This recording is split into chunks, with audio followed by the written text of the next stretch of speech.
Hey everybody, Rosematter here, and welcome to part 44 of my Umineko Let's Play. In the last episode, Kinzo has told his captured hostages that they don't stand a chance of being the next head of the Ushiromiya family.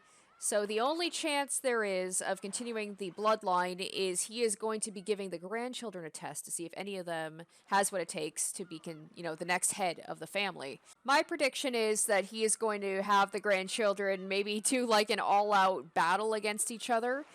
Whoever is left standing, whoever has what it takes to do what they can and show that determination. So I'm guessing he's going to have the grandchildren try and kill each other, and then last one standing is going to be the quote-unquote winner. And we also got a flash forward to 1998 again with Angie. Haven't seen in a while. And she learned that Beatrice sent a bunch of the surviving family members of those who died in Rokunjima cards with a key card with that number that was on the door in the last chapter to a safe with a lot of money. So whether that is Beatrice, saying like, this is what your dead family is worth to me. Interesting. And also interesting that Angie got one of those letters as well from Beatrice. So Angie is going to be off to Rokunjima, try and find some answers to all of this. And I assume Kasumi will be waiting there, so that should be interesting. I think that's her name, Kirie's sister. But I'm assuming we're going to be going back to Rokunjima now and finding out what this test is. I'm very excited to find out. I think I've talked enough. Let's just get into this and see what happens next.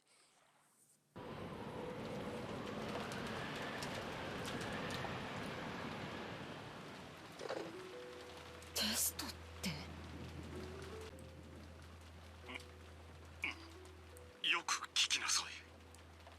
Once again, there was a call from Kraus to the guest house, and the message was that Kinzo wanted to hold a test to see if the grandchildren had the qualifications to be the next head.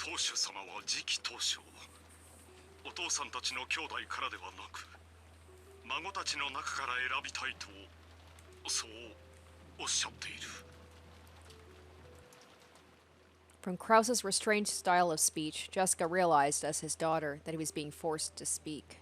And she was forced into the realization that the hostages were being exposed to danger even now, and that if they refused this test, there was a possibility that the hostages would be harmed. それで私たちはどうすればいいの?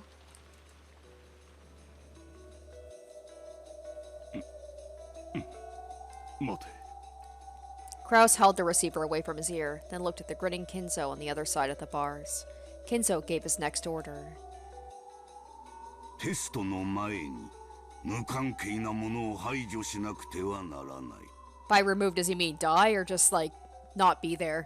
ゴーダと熊沢がそこにいるのであろう。テストに干渉されては邪魔なのでな。彼らをゲストハウスより追放せよ。 Oh, banishing them from the guest house. So I'm guessing they're going to be the next two to die, right? Because the two who are close. The second Twilight hasn't happened yet, so how convenient that they're being sent away from the guest house and are going to be killed.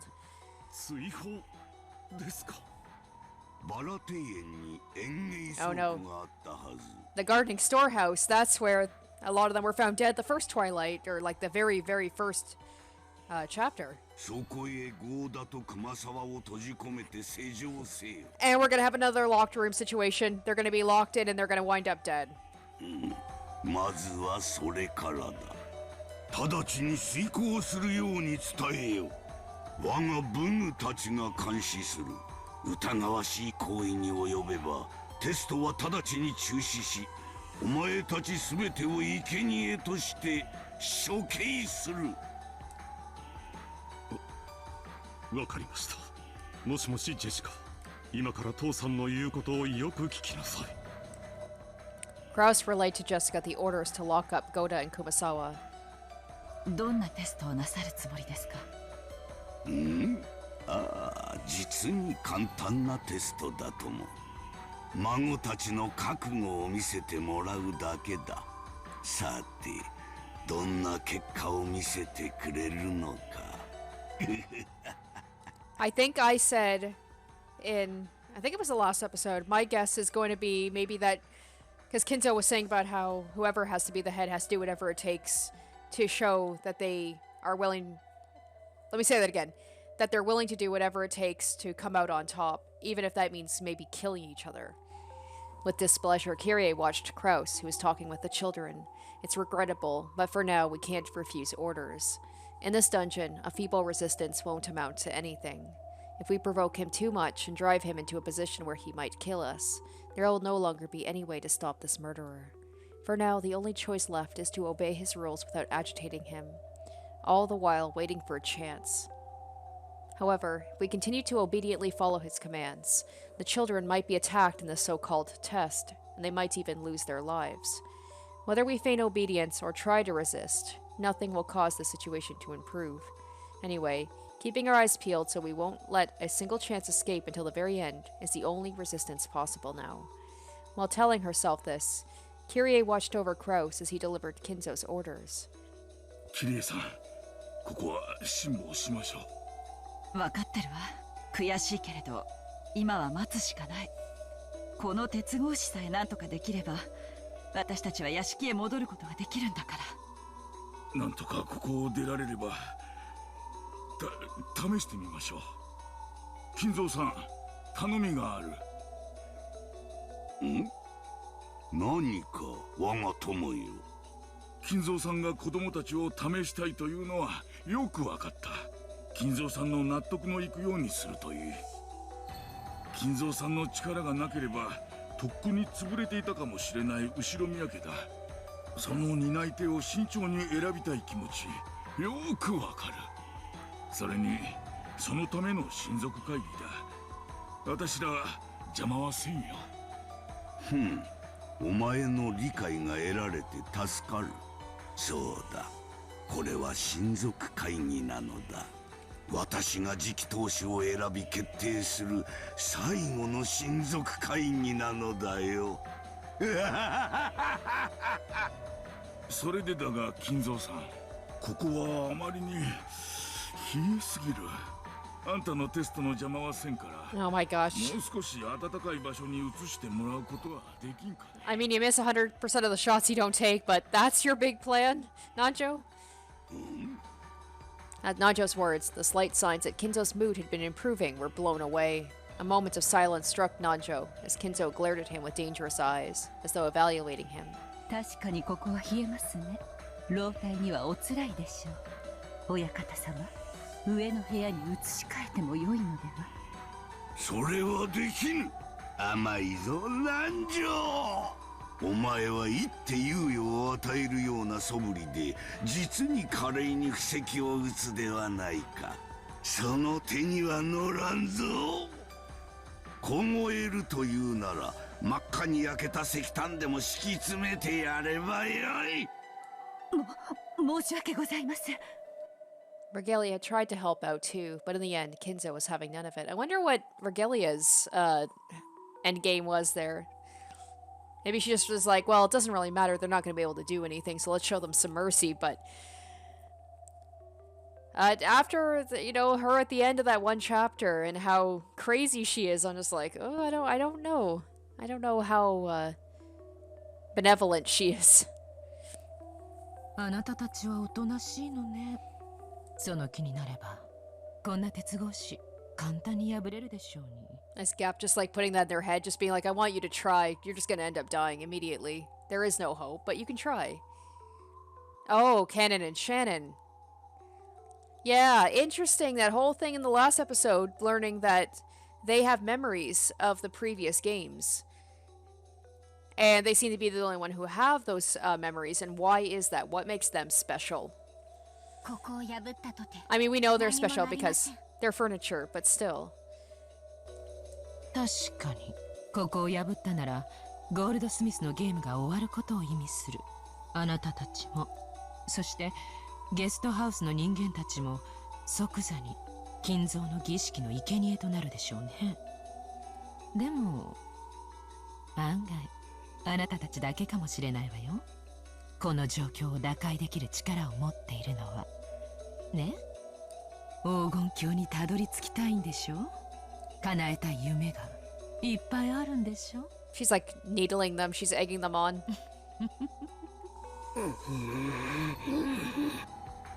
ガープ、挑発はいけませんよ。これはあなたのゲームではない。親方様の、そしてお嬢様のゲームです。どうしたロノウェイ。いえいえ、何も。捕虜とおしゃべりをしていました。お許しを。 Gaap sent one final sneering smile at Cannon, then turned away. Cannon could only bite his lower lip and shake his fists. よく頑張ったね。よく我慢したよ。僕たちは無力だ。家具だから。そうだね。私たちは無力。でも家具は必要とされることだって。そして愛されることだってあるよ。今の私たちは暗い地下室にしまわれているだけ。きっといつか誰かが愛してくれる。必要としてくれるから。だから今は挑発に乗らないで耐えようね。お父さん、ゴーダたちを倉庫に閉じ込めるよう指示をしました。よかろう。電話を切ってよい。シエスタ姉妹、孫たちがゴーダと熊沢を閉じ込めるのを監視せよ。 Alright, so I'm thinking if Goda and Kumasawa die while they're in the guest house, it's going to be a very limited member, like very limited group of people that it could be that killed them, assuming that Chester sisters, all this stuff is not real, assuming it's only humans, because if everybody here is locked up and the grandkids are off doing their own thing, I can't think of anyone else it could be. もしも不審な動きがあるようならば、その時点で次期当主を選ぶテストは終了だ。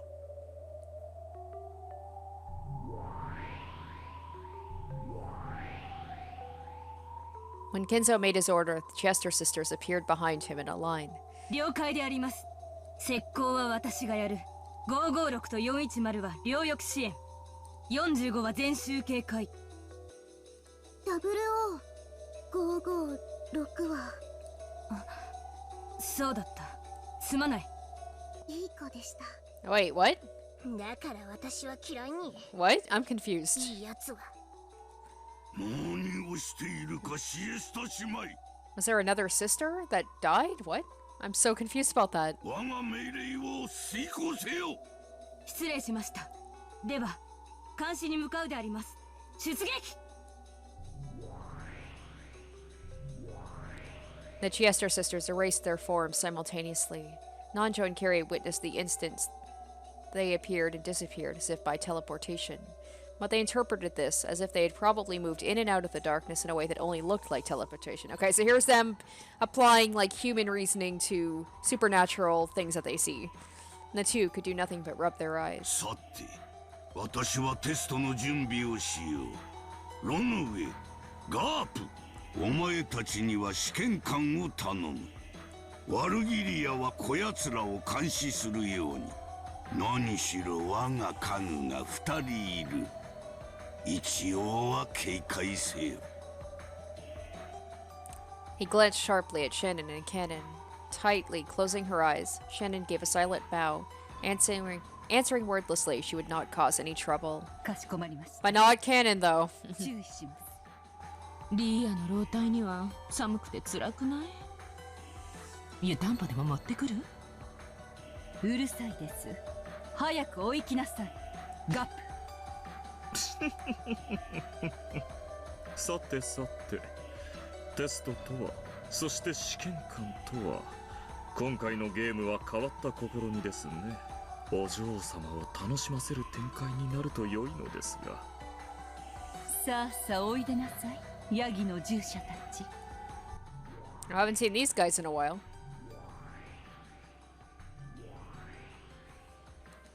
Regalia called out into the dark, and from that spot, 3 massive goat-headed attendants slowly melted into vision. リーチの眷属ね。便利だわ。しかも暖かそうだし。ああ、湯たんぽの代わりね。ならヤギより羊の方がいいんじゃない？カシミヤ臓器のくせにうるさいですよ。彼らは賢くはありませんが、命令に忠実で強靭な頼れる従者たちです。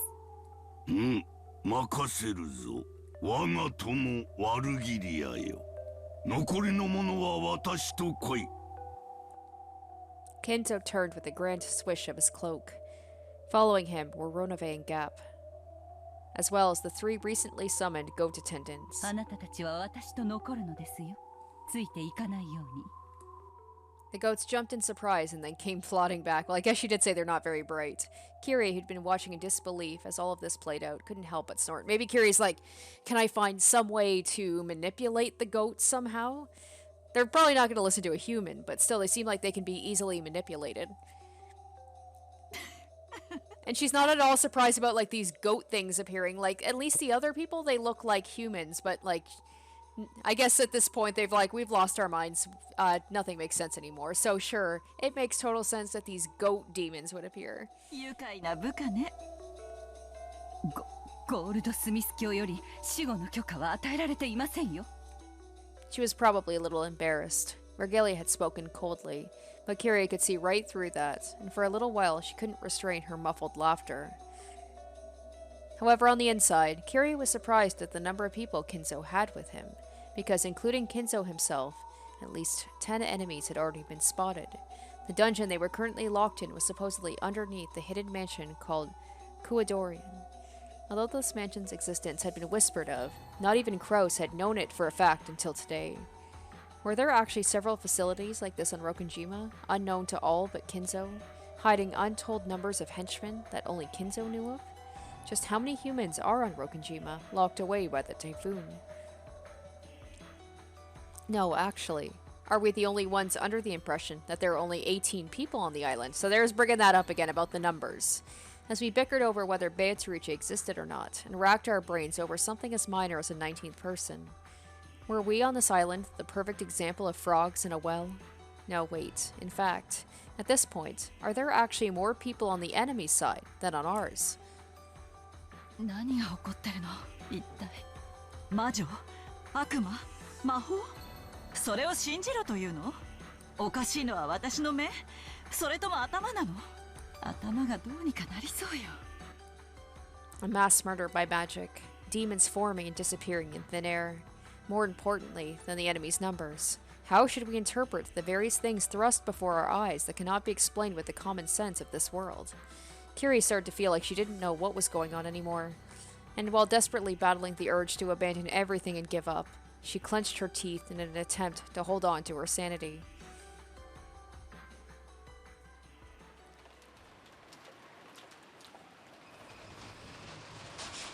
Obviously, Goda and Kumasawa were quite unwilling to be locked in the Rose Garden shed, but they had been threatened that if they resisted, the hostages' safety could not be guaranteed. It was fairly hard to get them to agree, but once the idea was raised that their safety might actually be guaranteed if the key to the gardening storehouse was to be handed to them through a cracked open window after they were shut inside, and it was suggested that blankets and food could be carried in for them, they were finally convinced. I'm surprised that they agreed to the key thing, like the people who are watching this. ここは寒々しいですね。私たちはいつまでここに閉じ込められていればいいのでしょうか。下手をすると月曜の朝まで丸々一昼夜はいてもらうことになるかもしれない。本当にお二人には申し訳なく思うよ。George and Badler cleared a space on the floor, then spread the blankets there. They also left canned food, crackers, and other light snacks they had brought. 月曜の朝までを二人でこの量じゃ辛いな。せめて厨房に言われたなら。余計な場所には行くなと言われてる。私たちは監視されてるらしいしな。くそ。何もお力になれないことを申し訳なく思います。Goda, this is like the worst. He's like, I have to eat canned food like an animal. こんな時に皆さんのおそばにいてこその私どもなのに。仕方ないです。それより熊沢さんをよろしく頼みますね。何が起こるかわからない。いざという時は臨機応変に助けてほしい。 The only thing I can think of is, with everybody accounted for, the only thing I can think of if they ended up dying is there's a thing about the key to unlock the storage room. So something could happen there. A window could be opened, or it could be like a murder-suicide situation, or maybe they'll try and kill each other. I don't know. そして何よりも無事でいてほしい。分かってい I ま feel す。 like this is the loss we're going to see of Goda and Kumasawa this chapter. 皆さんこそ気をつけてくださいね。今の親方様はまるで人の命をチェスの駒のように奪います。気をつけてください。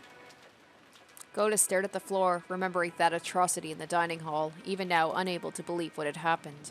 And he hung his head in shame at his inability to fully describe that terror. ありがとう。くれぐれも注意してくださいね。熊沢さんも。ジョージさんたちもくれぐれもご用心なさってくださいね。もう私には何が何やらさっぱりわかりませんとも。それじゃあ僕たちは行きます。行こう、バトラ君、ジェシカちゃん、ほらマリアちゃんも。おお。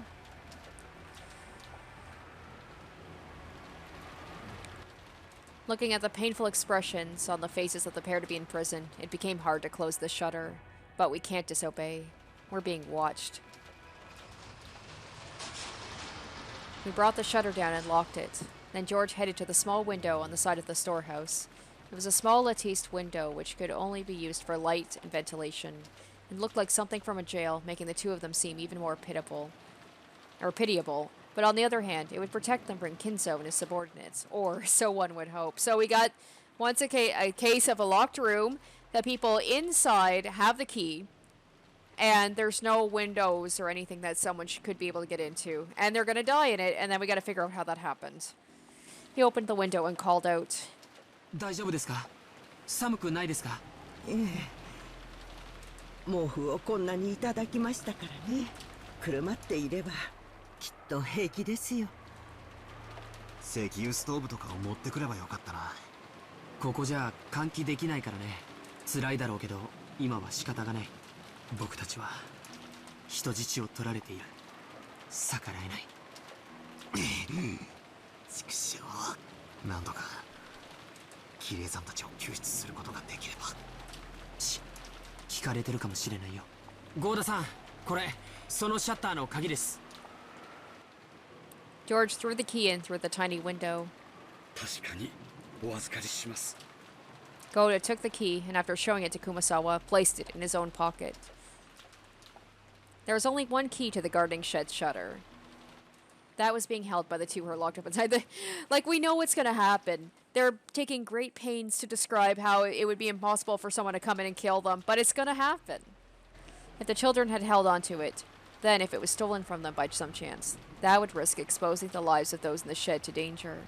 And even with the key, the shutter could not be opened from the inside. It satisfied Kinzo's demand. Like, someone could open the window and, like, stick a gun in and shoot them, I suppose.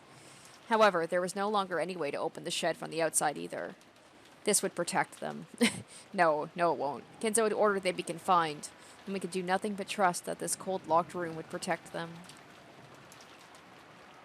Holding Maria's hand, Jessica watched George hand over the key, then looked over the thickets in the pitch-black rose garden. Somewhere in this darkness, somebody was hiding, watching to see whether they obeyed orders or not. Of course, merely pointing their flashlights out there did nothing to make any suspicious silhouettes appear. But somebody was surely out there, hiding and watching. They were hit many times with an urge to scream at them, but they held that back through reason. The four children left the area behind, repeatedly looking back over their shoulders. The feeble light from the light bulb in the gardening storehouse was seeping out slightly. Was it at all possible that this insane incident would somehow come to an end, so that they could see those two again? To George, who had closed the shutter himself, the resistance of the lock made it feel as though he had killed them with his own hands. Oh, the foreshadowing. それでも俺たちは逆らえないんだよな。テストだとクソじじいめ、ふざけやがって。それで母さんたちが殺されて父さんたちが捕まって理解できねえぜ。ぶっ殺してやる。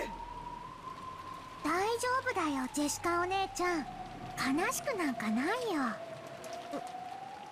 マリア、もうすぐ魔女は蘇る。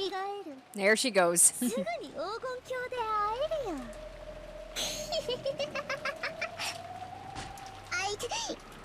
不謹慎なことで笑うんじゃねえぜ。何が魔女復活の儀式だ。妄想はじい様の頭の中だけにしときゃいいものを大勢巻き込みやがって。こいつは高くつくぜ。ゲストハウスに戻ろう。おじい様から電話があった際に不在だったらまずい。 Urged on by George, everyone began walking towards the guest house. At that moment, Jessica spun around and roared towards the darkness of the rose garden.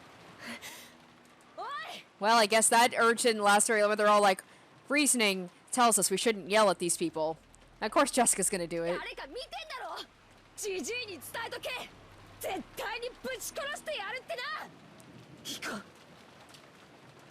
Of course, there was no reply, only the howl of the wind and rain.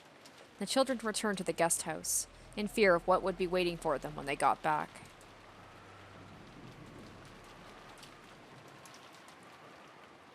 After they departed, from the exact point in the darkness Jessica had yelled at, 2 rabbit ears sprung up. ごめんなさい。バレてました。45がすっとろいからバレたに。竜王様に怒られる。ごめんなさい。竜王様に言いつけるのは許してください。黙れ、静かに。どうせハッタリだ。ゴーダと熊沢の監禁は確認した。任務完了。報告に戻るぞ。イエーイイエーイ。泣いた。連帯責任で人参と水だけの刑になりたいか。行くぞ。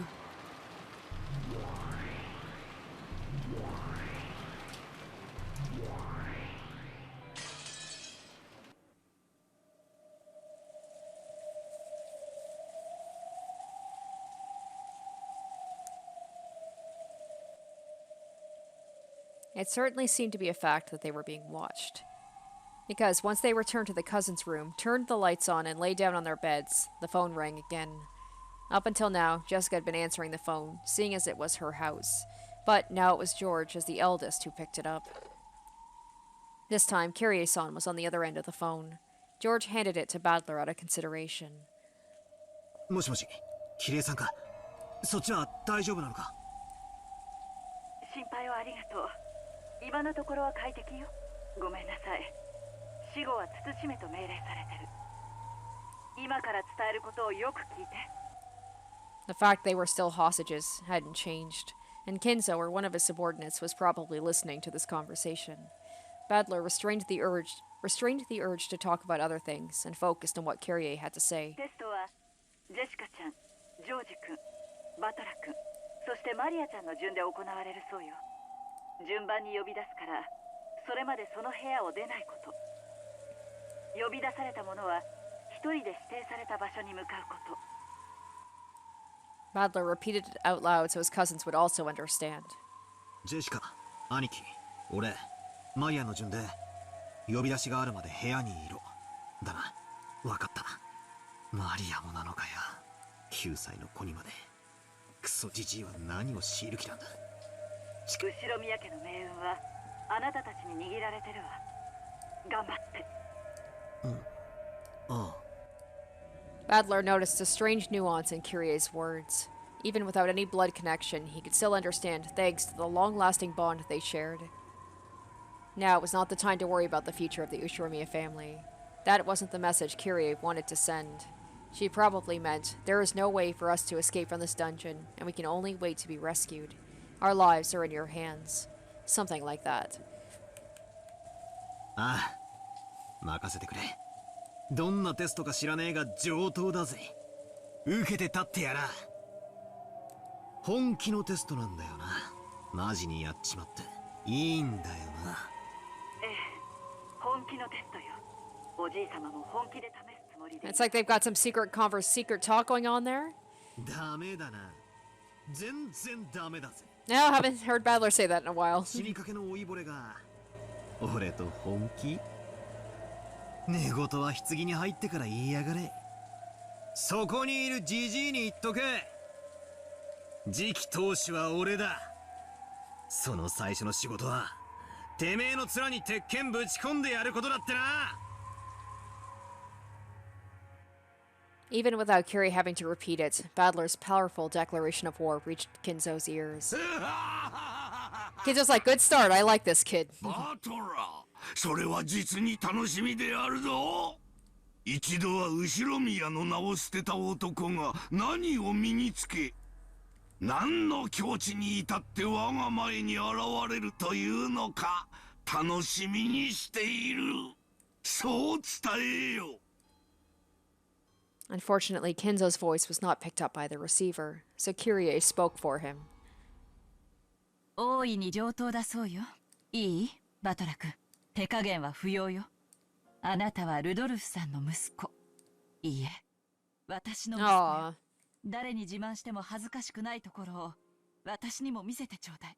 That's sweet after like that whole thing about Kyrie having a little bit of not a grudge, but you know that like the whole thing about like Badler was the son of Rudolph's first wife, and she holds resentment towards the wife, so a little bit of resentment maybe towards Badler, and then hearing her say that's really sweet. あなたにすべてを託すわ。了解だぜ、母ちゃん。 Oh, and he called her mom. I think that's the first time he's ever called her mom. It's always Kyrie. あとは任せておけ。私たち全員は当主跡継ぎの資格を失っている。もう私たちは取られてゲーム版から外された駒も同然よ。だからあなたたちだけで戦って。キリエさん。 The nuance of those words was, we've already given up. You can forget about us. But for that very reason, I won't give up. I'm going to wreck this test or whatever and save everyone. それでは一番最初のジェシカちゃんへのテストの指示よ。自分の部屋へ行けですって。自分の部屋？お屋敷のジェシカちゃんの自室って意味のよね。ジェシカに代わる。直接伝えてやってくれ。ジェシカ。もしもし。はい。わかりました。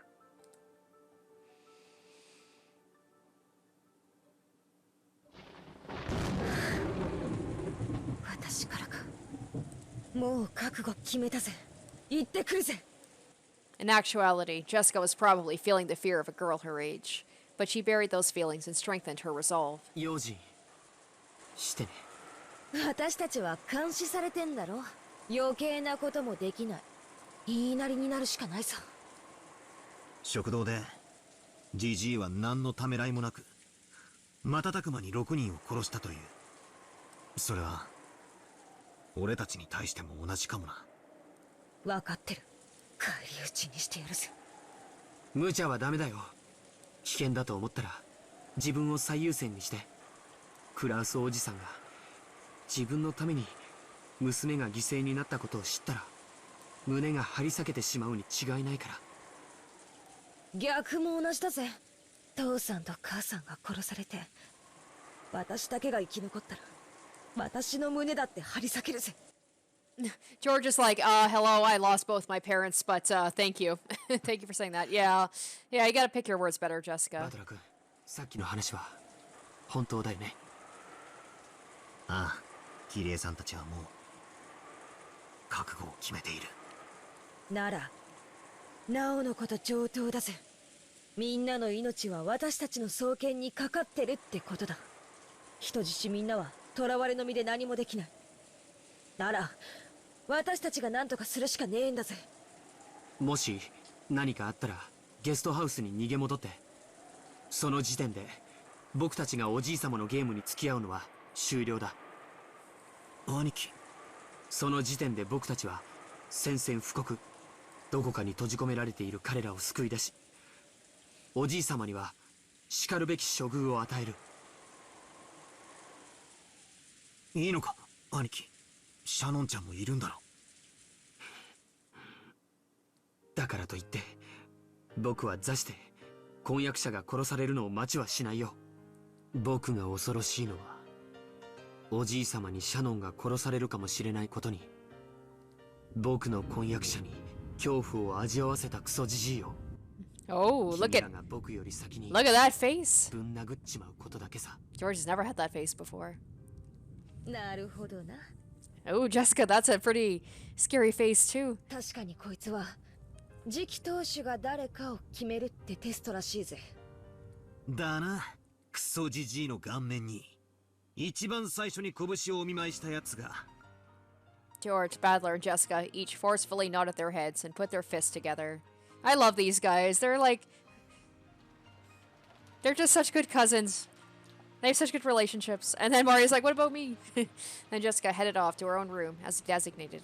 Her form disappeared into the darkness of the rose garden, which was shaking in the violent winds. As they saw her off, George and Badler hardened their trembling fists.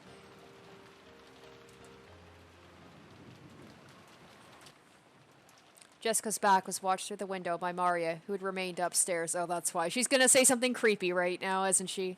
Her expression was blank. みんなは何を息巻いてるのかな。ベアトリーチェが蘇れば、みんな生き返らせてもらえるのにね。Jessica's form had already been completely swallowed up by the darkness. At that time, the phone began to ring again. Badler and George heard it and came clamoring back, but Maria picked up the receiver right away. もしもし。マリア様ですか？シャノンです。ジョージ様に代わっていただけますか？ This time, it was Shannon on the phone, and the purpose of the message was to tell the next person, George, where he was to go. Alright, here we go. Let the games begin.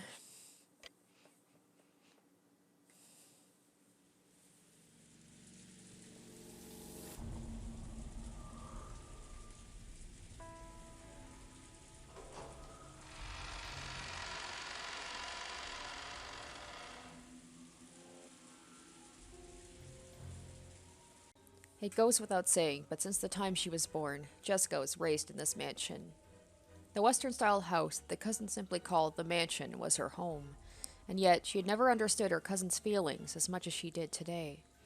And at the same time, her own home, which she knew well, had never felt so different a place as it did now. Her own room. This had once been her personal hideaway, the only place in this vast mansion where she could feel at peace. However, that door had never felt as intimidating as it did now. テストだって。一体何が待ち受けてやがるんだ。まさか私の机とか引っかき回してねえだろうな。I feel like that's the least you have to worry about right now, but typical teenage girl, right? She just doesn't want her privacy violated. She acted tough, trying to deceive herself, trying to make herself believe she wasn't scared of anything. She readied herself and opened the door to her room.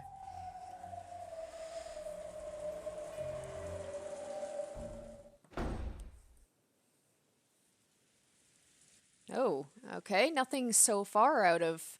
At first those pillows looked very suspicious, but no, they're just pillows. When she saw that, fortunately, the room didn't appear to have been messed with, she relaxed.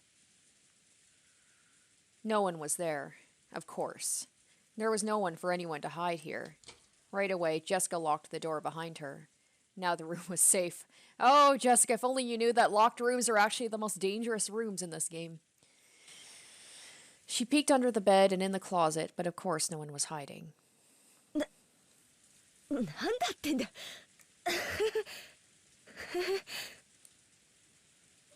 She looked at the clock. 10 past 11, or just a little past that. As her tension lessened and fatigue came back to her entire body, she realized how messed up this whole day had been. It was still only 11. The plan had been for all the cousins to get together, have fun playing around, and talk animately about all kinds of things together into the night.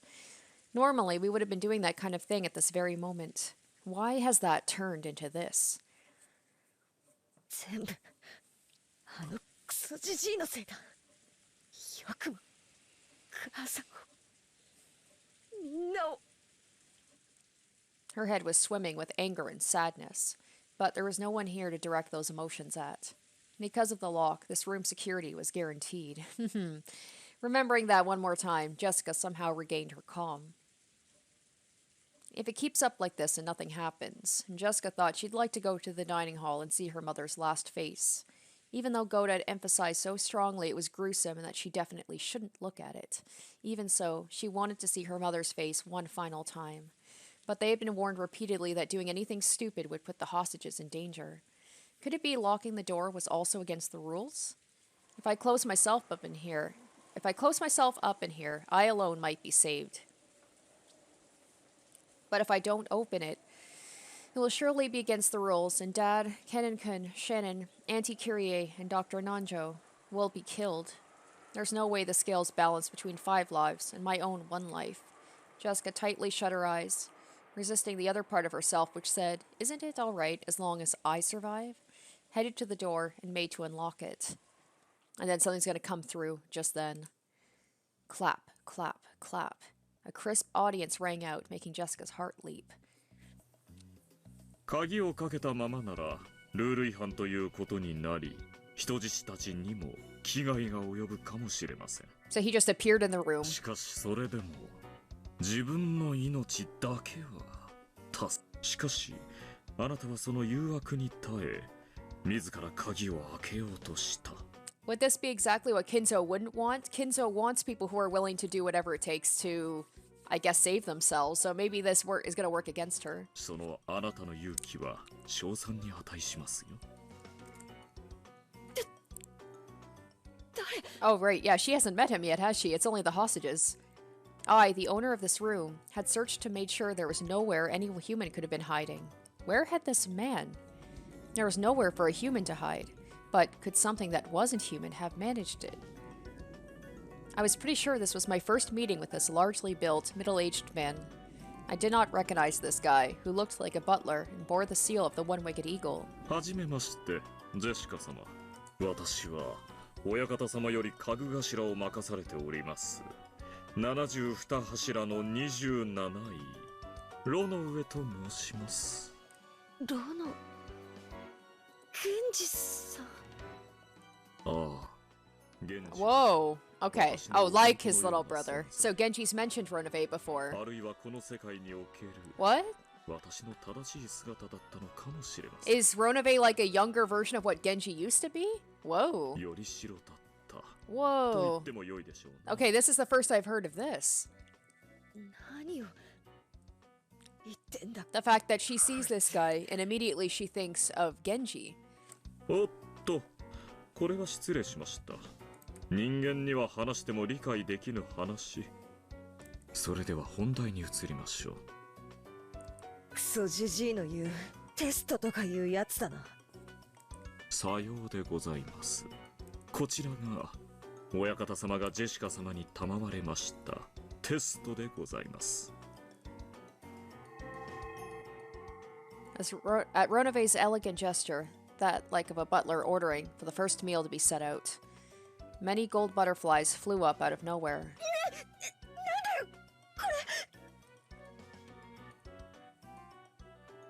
The swarm of gold butterflies spun around, forming a small swirl as they gathered in one place. Then, the gold mound disappeared like a pile of leaves blown away by a cold wintry wind, and there lay a western envelope with a one-winged eagle crest drawn on it in leaf. Ronove gestured to her to pick it up. Jessica timidly picked it up and opened the letter inside. なんだ。非常にシンプルな次期当主の資格を探るテストでございます。そこに記されている問いに、どうか後ろ宮家を担う次期当主としての心構えで臨んでいただき、答えとそれに至ったお考えをお聞かせください。 It's like the worst job interview ever.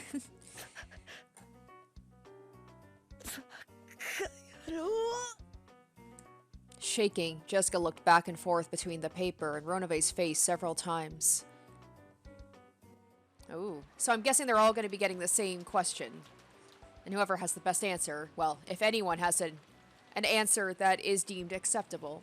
At that time, George, who had been called out after Jessica, could be seen in the arbor of the Rose Garden. So they're called to places that are, like, special to them. Jessica's her room. George, this is the place where he proposed to Shannon and met up with her. He'd been planning to give Shannon the ring that would be proof of their engagement, here tonight, at this time, if things had gone normally. But the woman in front of George now was not Shannon. 読みなさい。それがゴールドスミスからあなたに与えられるテストよ。George picked up the Western envelope on the table where he had once drunk tea with Shannon and read its contents. Perhaps its message was short. After a single glance at it, George's eyes grew sharp. なんだいこれは。見ての通りよ。それがあなたに与えられる次期当主の資格を探るテスト。次期当主としての資格を自らに問いながら、その問いに答えなさい。なんてバカな問題だ。そうね。本当にバカな問題ね。なら、ゴールドスミスにとっての後宮家の家督なんて、その程度のものなんじゃないGeorge lowered his eyes to the surface of the letter once again and examined its contents. George and Jessica. While the tests given to them were slightly different, they were almost exactly the same. 以下に掲げる3つのうち2つを得るために Oh, okay. 1つを生贄に捧げよう。簡単な3択じゃない？ So he's got to pick which of them to sacrifice of the grandchildren? どれを見殺しに選ぶか。And then maybe whoever gets the most votes is the one who dies? 選択を拒めばテストは中断。私の手であなたをこの場で殺してしまってもいいって許可をもらってるわ。それさえも選択肢に含めるなら4択ね。私、君みたいなこと遊ぶのはずいぶん久しぶりだから、それも嫌いじゃないわよ。この3択はあくまでもテストなのか、それとも選択は結果を伴うのか。何を甘えてるの？君が選択したものはかな。Among the 3 mentioned below, in order to gain 2, sacrifice 1. 1, your life. 2, oh, Shannon's life. 3, everyone else's life. Oh, ooh. Alright, so with Jessica, it's definitely going to be Canon, and with Badler, I'm gonna guess it's going to be, Kyrie. With Maria, though, who is Maria? Who would she, like, what would her sacrifice be? Her mom's already dead. I don't know. If you do not choose one, all of the above will be lost. どうしてシャノンの名がここにあるんだ。Oh, George, you know why. You know why. 2番目の選択肢には、そのものが最も必要とする愛する者の名が。ジェシカへのテストの2番には、カノンって書かれているはずだわ。このバカな問題をジェシカにも出したのかい。ジェシカのことなんかどうでもいいでしょ。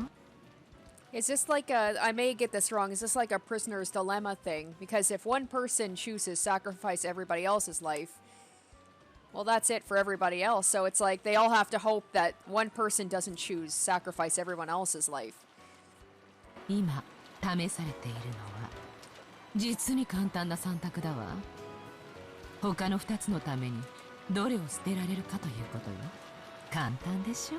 それでも決まらないなら、コインでも貸してあげようかしら。コイン2面しかないものでどうやって3択を。 Well, technically 4. 自分の命を捨てられる者がいるわけがない。となればおのずと残る選択肢は2つになる。愛する者のために全ての人間を諦めるか、一人でも多くを救うために愛する者一人を諦めるか。どっちにももっともらしい大義名分がつけられるわ。だって今やこの六軒島は悪魔の島ですもの。人間の世界の甘ったるい馴れ合いなんて必要ないの。誰も責めないわ。あなたの心の赴くままに。後宮家の家督を継ぐにふさわしい資格が自らにあるかを問いながら。いいえ、自らが後ろ宮家当主であると思って選択なさい。Well, we know what Kinzo would do. He would not give up. We just replaced the loved one with Beatrice. He would not give up his life. He would not give up Beatrice's life. So what the head would do is give up everybody else's life.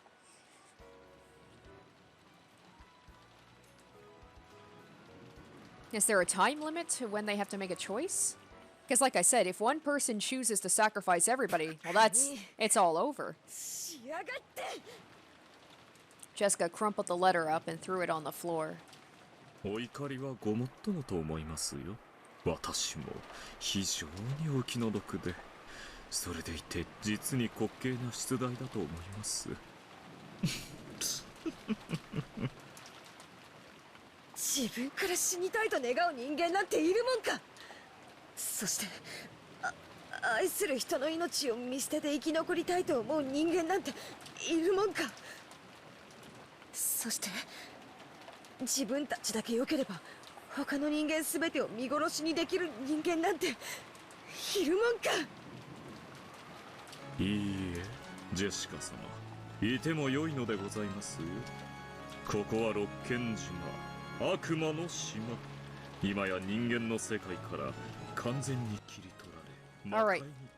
This whole thing, they keep repeating. They keep repeating about how the real world is cut off now, and this is the demon world. So now it's like, is it a matter of these things aren't actually happening because it's not the human world? 人の世の価値観など次の燃えないゴミの日に出してしまいますとも。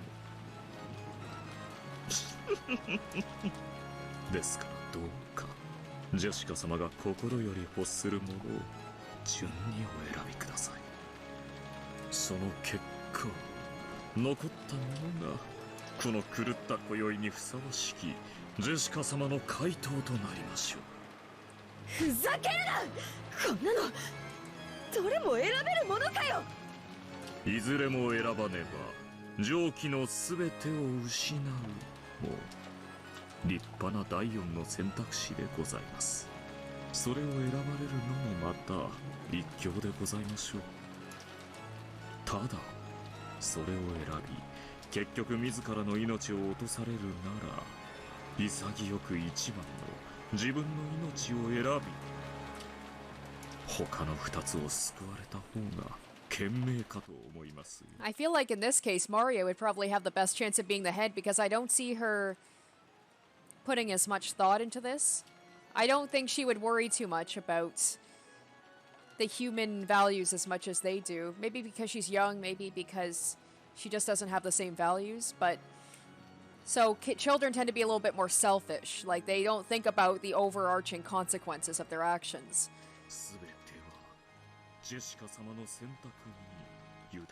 But then I could see Maria sacrificing her own life just because, like I said, of her selfish desires. She just wants to go to the Golden Land, so she's like, alright, if that'll make me go faster, then I'll go. どうぞUshiromiya家の跡継ぎにふさわしい回答とその信念をお聞かせくださいませ。この炉の上親方様の血を引きし末裔にふさわしき素晴らしい回答を心より期待いたしております。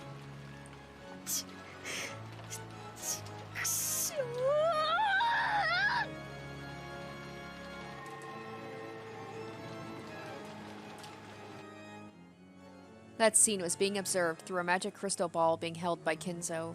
Kinzo finally couldn't hold back. Spreading his arms and facing the heavens, he began laughing in an explosive voice.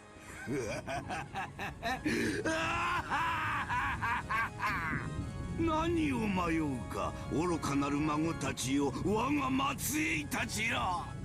即答できる簡単な問題ではないか。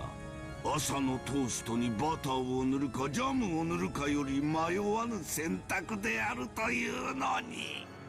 お前たちには正しい答えがわかるか? He turned and stared wide-eyed at the Chiester sisters, who had been faithfully standing in wait behind him. 申し訳ございません。私にはわかりません。ゴールドスミス教。愚か者め、選べもせぬとはな。ゲームオーバー。自らの生きる理由も目的も見出せん愚かなウサギめ。貴様など誰にも気づかれずに踏みつぶされて生を終えるアリ一匹ほどの価値もないわ。死ね、潰れろ。私が瞬きしている間に消えてなくなれ。お前はどうか。私は一番の自分の命を生贄とするであります。武具は戦い、知ってこそであります。そして武具は敵を撃ち滅ぼし味方を守るためにある。愛する者たちを守って死ねるなら本望であります。ほう、武具らしい実に見事な模範回答よ。即答、大いに結構。そう答えれば人参が一本余計にもらえると教えられてきたのか。違うよな。それすらも違うよな。そう聞かれたらそう答えようと、お前はただ吹き込まれた通りに答えたに過ぎない。お前も今のウサギと同じだ。I feel like Kinzo wouldn't be happy unless it's like sacrifice everybody. 自分の生きる理由と目的を未だに見出せずに生きている生きる価値なきクズめ。貴様など潰されて他の家畜の餌にでもなるのがお似合いよ。はっ、家畜の餌光栄であります。違うだろう。もう誰も死ぬところを見たくないんだろう。それがなぜ認められぬのか。認めろよ。お前の古傷の奥の奥が未だに産んで腐っていること。 There's the thing about the old wounds, and they mentioned another one, so they had another sister, I'm guessing, who died. 不臭にて鼻が曲がりそうであるわ。愚かなる腐れウサギめ。お前にはこれが褒め言葉である。ありがとうございますであります。さて最後のお前はどうか。この3択から何を選ぶ？にひ、迷うことなく当然2番であります。おお、2番か。愛する者を生贄に捧げることを胸を張って選べる者は多くない。訳を聞かせよ。愛する者はいつかいなくなるからです。愛する者がいなければ傷つかないし、いなくてもいつかまた誰かを愛せるかもしれない。 I bet he's a little insulted about that because his love for Beatrice is like infinite. So he's probably like, no, you're all wrong. The correct choice was to kill everybody but the loved one you love. だから今愛してる者なんて大した価値はないのですに。にひなるほど。それでそういう回答になるわけか。愛に傷ついたがゆえに臆病になったウサギよ。ウサギは寂しさで死ぬと聞いたが、お前の心は一体いつ殺されたというのか。ならばウサギよ、問いを変えよう。2番の選択肢を愛するものではなく、そなたが愛したものの思い出に変えようではないか。どうかこれでももう一度選べるか。何が愛してるものに大した価値はないだ、愚かなウサギよ。自らの愛の深さにも向かい合えぬクズめ。選んでみよ。愛したものを忘れられると選んでみや。選べるだろう。選べるものな。ほら選べるって言ってみろよ。選べるであります。選べるであります。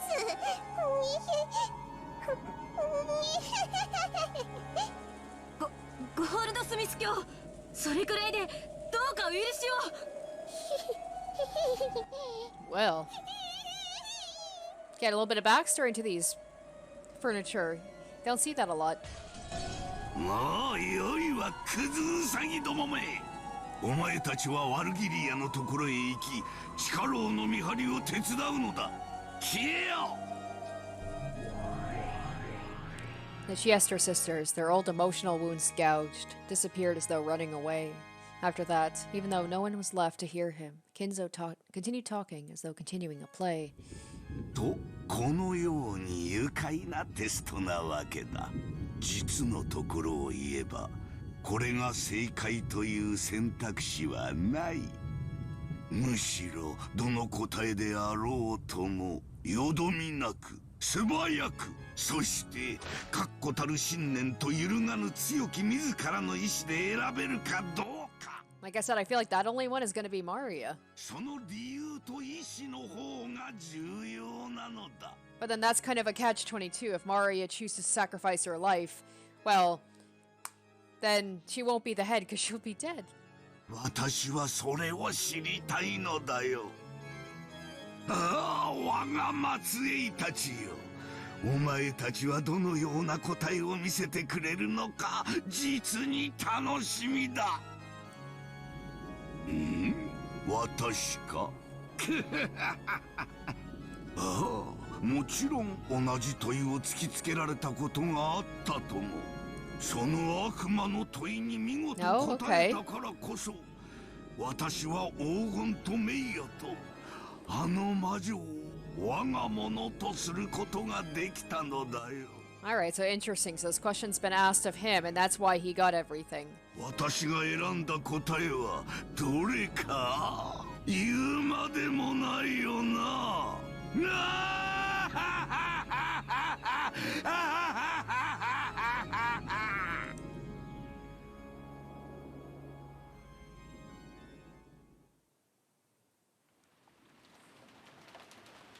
さて、そろそろ答えは決まりましたでしょうか？ As Jessica stared at the crushed letter which lay on the floor, she hung her head in constant silence. All that filled the room was the sound of the wind and rain and the rustling of treetops. This is the sad thing, is like, even if they make a decision, Kinzo will just be like, nah, you didn't pick fast enough, therefore the sacrifice was for nothing. You don't get to be the head, and all the hostages will die anyway. Regardless of how noisy that was, it simply made the silence more apparent. Ronove waited for Jessica's answer. However, Jessica didn't speak. Whether she was deep in thought or had stopped thinking, Ronove couldn't tell. No, he might actually have known. But cruelly, like a demon, Ronove urged Jessica to voice it. どれも選べないというなら、そのお命、せめて痛みがないよう安らかに頂戴させていただきますが。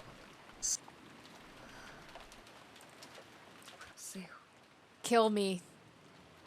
I'm guessing. はい、聞こえかねました。もう一度お願いできますかな。 Jessica lifted her face and looked straight into Ronove's eyes. It seemed she had decided on her answer.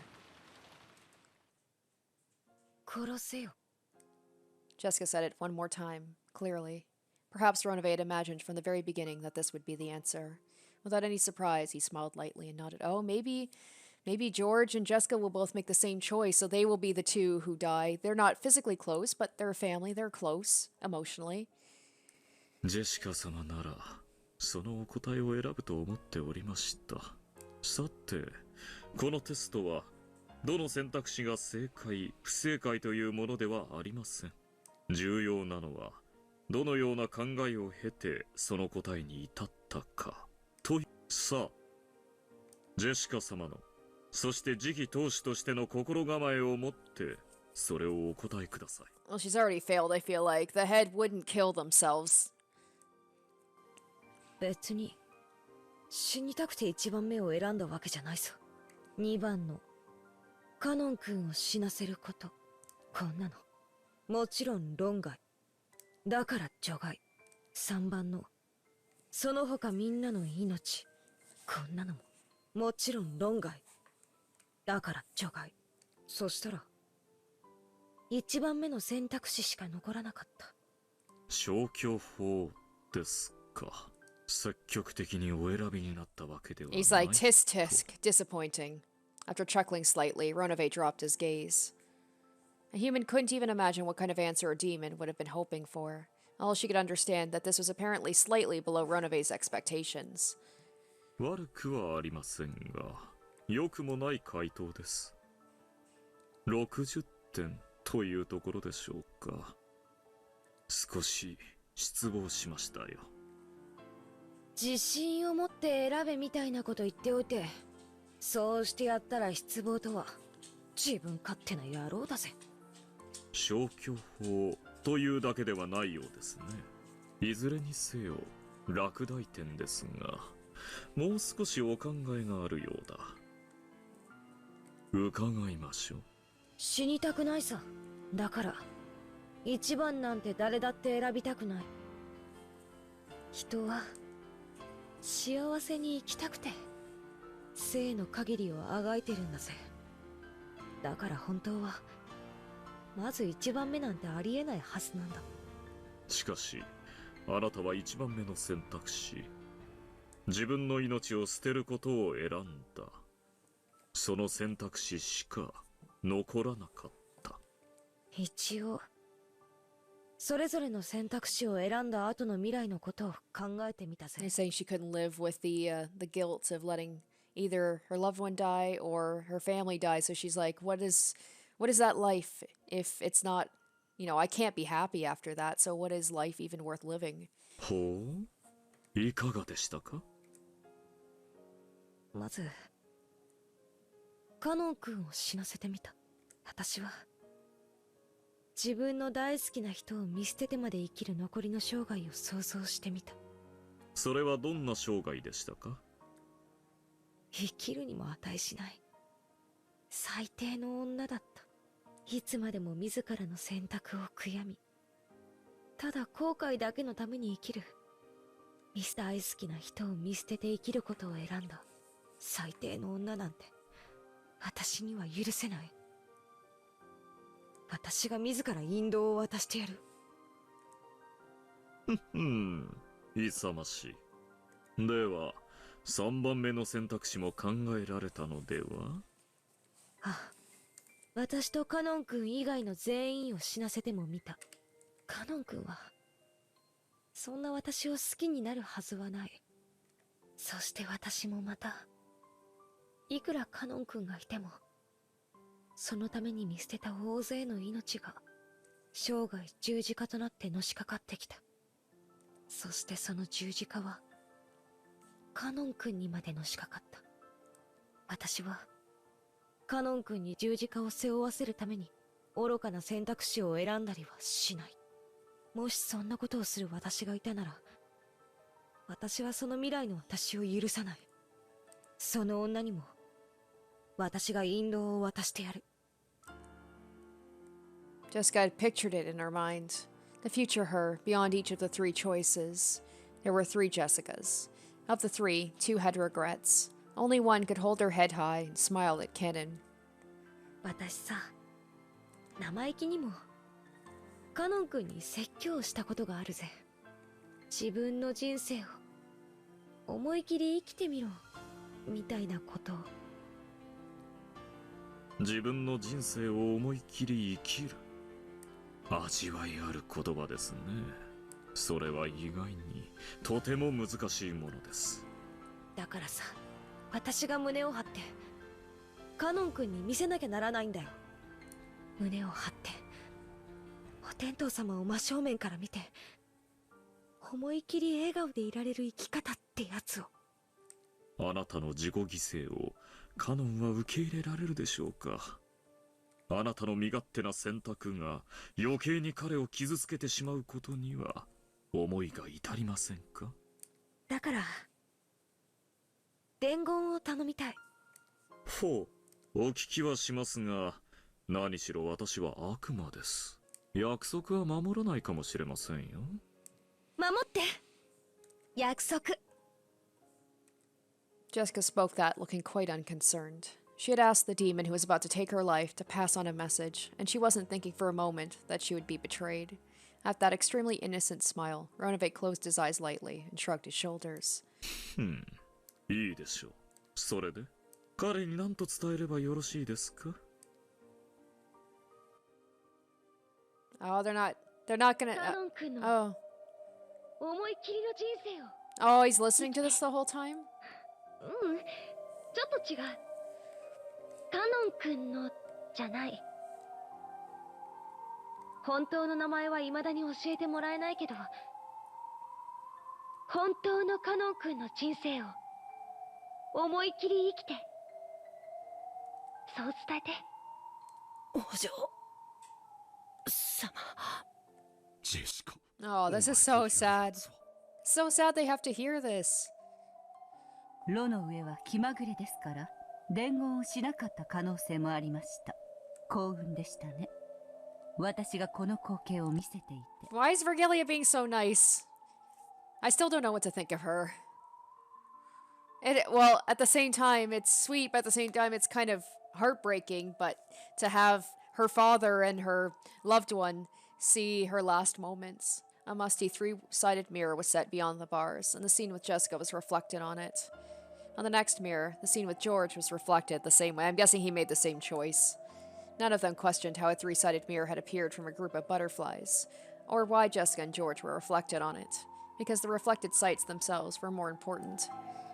そこまで。こいつのために命をも投げ出せるというのか。Carlos is gonna be pissed at Cannon. Maybe not like, outwardly, but inside he's gonna be like, if it wasn't for you, Jessica might have survived. 申し訳ありません。 Cross looked at Cannon with a complicated expression that had an awkward smile mixed in. Cannon couldn't meet his eyes. ワルギリア様、お嬢様が命を落とされることはありません。僕を殺してください。2番目の選択肢に変えてください。 Yeah, Vergala's like, yeah, you don't get that choice. That's not your choice to make. それで、全ては丸く収まるはずです。その願いを私に叶えることはできませんよ。 It's like, so Badler's got Kyrie watching. Jessica has Kennen and her father. George has Shannon. Maria has what? Nanjo? Like, poor Maria, Maria's got nobody. I feel kind of bad for that. これはジェシカの選んだ自らの選択なの。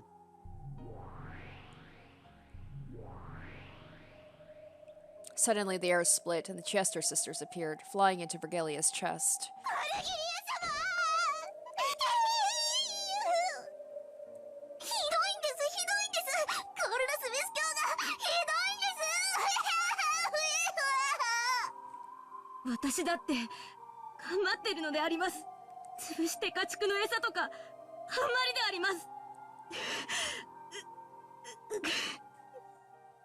Still without a clue what was going on, Vergilia was smothered by the sobbing Chester sisters. はいはい、大丈夫ですよ、大丈夫ですよ。泣かないで、泣かないで。美味しいお紅茶を入れてあげますからね。お前たち、ここの見張りを任せます。不審な真似をしたらすぐに知らせるのですよ。 Goat attendants all looked at each other and nodded their heads. Vergilia took the Chester sisters and left. The sound of people going up a set of stairs could be heard, so they had probably gone to an upper floor. チャンスだわ。このヤギ頭どもは頭が悪いみたい。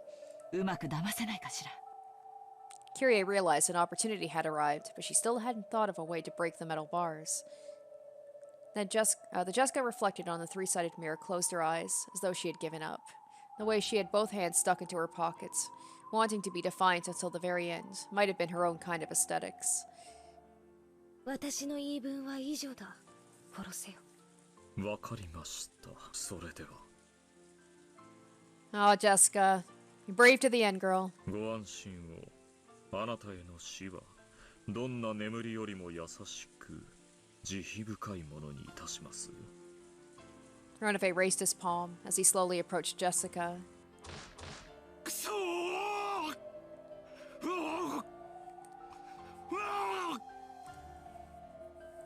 Realizing his daughter would be killed, Kraus repeatedly body slammed the metal bars, going half mad. Well, it's nice to see Kraus actually show some emotion towards Jessica. He's always so, like, cold. The goats looked like they were sneering at how a mere human didn't stand a chance at breaking those bars. What if Kraus all of a sudden unlocks, like he goes Super Saiyan? They all have latent magical powers. And true, Kraus's pointless effort might have been comical, but Kraus was giving it everything he had. As Jessica's father, he was living in that moment with everything he had so he could save her. Cannon could technically do something, but if he does, they're all gonna die. Cannon made tight fists with both hands. If he used his cursed power, he might be able to cut through even metal bars. But there was 3 full goats. There was no way he could defeat 3 of them in an instant. Well, unlike maybe Shannon could help. It would instantly be reported, and Vergilia and even the Chiester sisters would dash in. Though he may be able to break the bars, he could do nothing more. It was useless. Cannon knew already the witch was sneering at that kind of useless effort, so he could do nothing but stare at Kraus's repeated body slams. Shannon, who had been looking at the 3-sided mirror, let out a voice. They looked to see George, who had been silent this whole time, had raised his head. It seemed George had also decided on an answer. What if he's like, kill Shannon? And she's like, wait, what? we know he wouldn't do that.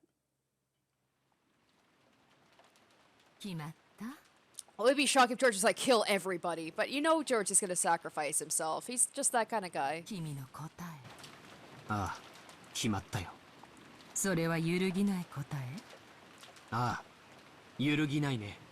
なら聞かせてもらうわ。ああ、ちなみにジェシカはどうも自分の命を差し出すことを選んだようよ。まさか優柔不断な君も同じ答えを選んだって言うんじゃないでしょうね。ジェシカはジェシカの答えを出したのさ。それがどの選択であろうとも、それはジェシカの答えだ。僕の答えに何も干渉しないよ。そうなら改めて聞くわ。以下に掲げる3つのうち2つを得るために1つを生贄に捧げよ。1、自分の命。2、シャノンの命。3、それ以外の全員の命。あなたが選んだのはどれ？まさかジェシカと同じ1番？違うね。Oh! Whoa! Okay. Okay, that was unexpected. Whoa! Even Gaap was like, what? Gaap looked a little surprised, because she thought a timid-looking man like this would never choose any other option. Is he gonna sacrifice everyone else for Shannon? Wow. Wow, maybe George has more in him than I thought. 私にとって一番退屈な選択肢が外れてくれてよかった。じゃあ、まさかとは思うけど。2番 Is George just about to kill everybody right now? シャノンの命を見捨ててみせる？まさか。Yo, shit. 今夜まさに婚約指輪を贈ろうという。Wow, shit, George. どうして僕が。Damn, buddy. Even he's like, wow. これは大胆だわ。それが君の答えなの。そうさ。僕の答えは3番さ。Shit. Wow. Wow. George had chosen the third choice. Everyone else's lives. Damn. Even Gaap hadn't been able to imagine that answer. She had been sure he had chosen number 1, just like Jessica. So she became interested in how he had reached that answer. How he had reached an answer that defied the imagination of the 33rd ranked demon of the 72. 聞かせてほしいわ。 Even she looks a little scared of him. That's a face, man. That is a scary face he's making. My thoughts on George just changed a little bit to know he's capable of this. 自分と愛する婚約者だけが無事で、それ以外の全てを犠牲にできる境地というのを聞かせてほしいわ。あなたもジェシカと同じで消去法というやつ？違うね。はっきりこれしか僕には選択肢がないのさ。自分さえ良ければいいと？愛する女と引き換えに世界を犠牲にできると？君は何を言っているんだい？何? What? George faced the demon as he spoke, looking at her almost in disbelief. Wow. Maybe there's some, like, 4D chess plans he's got going on in his head, but I need to know. 僕は今夜ここにシャノンを呼び出し、婚約の証である指輪を渡すつもりだった。僕とシャノンの婚約を祝福しない者もきっと多いだろう。So he's like, so if I just take them all out, then we could be happy together. I think the only two people who really cared were your parents. 僕は彼女との婚約を宣言することで、Wow. 親族すべてを敵に回すと。George, like, this'll just make my life easier, if anything. 僕にはあるんだよ。この島に訪れたその時から。Wow. いや違う。And he said that in the previous things. He said, I'm willing to make enemies of people, but I didn't think he would go this far. I thought it was just basically like, I don't mind if I'm disowned or, you know, people don't talk to me anymore. 彼女に婚約したいと打ち明けたその時からね。結婚さえできれば他の何もかも犠牲にできると？結婚とは自分は生涯妻の味方であり続けるということだ。僕にはその時点で彼女のために世界の全てを敵に回す覚悟があるんだ。Wow. Those words through the three-sided mirror also reached Shannon's ears. I mean, I'm sure George wasn't expecting Shannon to hear that, but if anything, she's going to be upset with him for sacrificing everybody for her sake, including Cannon. And his determination reached her eyes. Shannon certainly had arranged with George that night. She would be given an engagement ring. Then this incident had occurred, and she hadn't been able to receive the ring. How awkward would that be if she turned him down, being like, I didn't know you were that kind of person.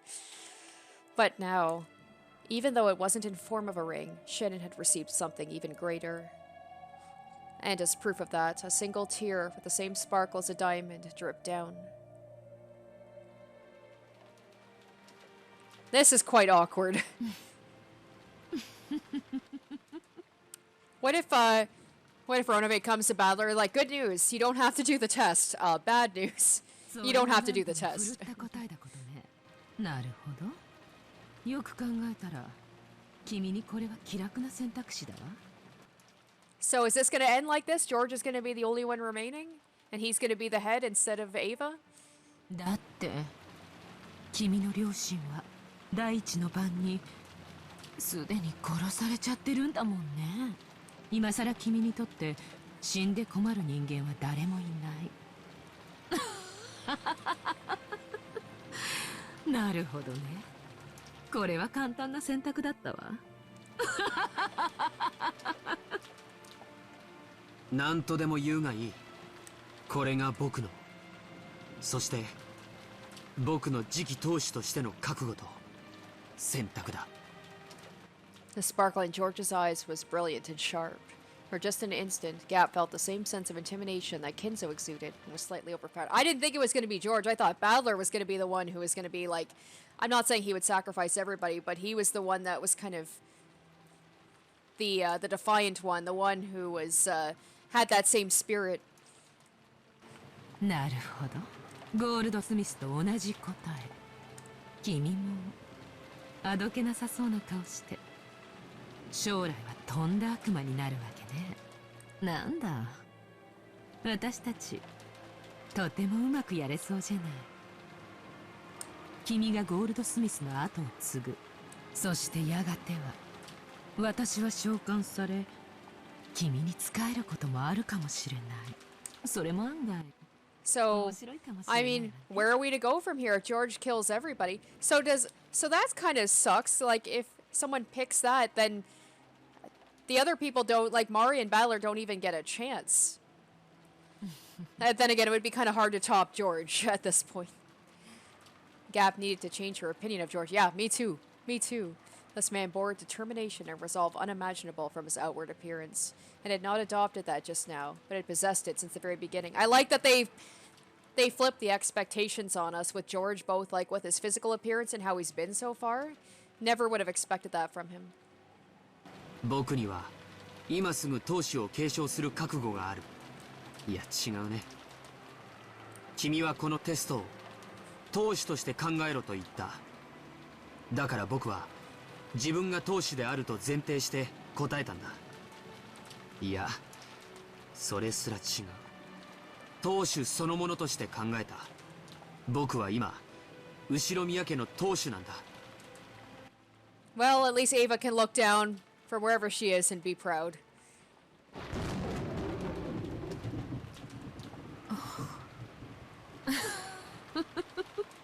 見事だわ。そこまで言えるなんてね。君はどうやらかなりの大物だわ。バトラとマリアのテストはまだだけど、私は君が合格でいい気がする。でもその答えがかけねなしの本当のものならね。僕の覚悟を疑うというのか。君が選んだ選択肢を実行できる？今すぐ自らの手でこの島に存在するすべての命を生贄に捧げる。 I wonder if it would be a different story if she's like, you have to be the one to kill them yourself. 自らの手で。 Oh, with your own hands.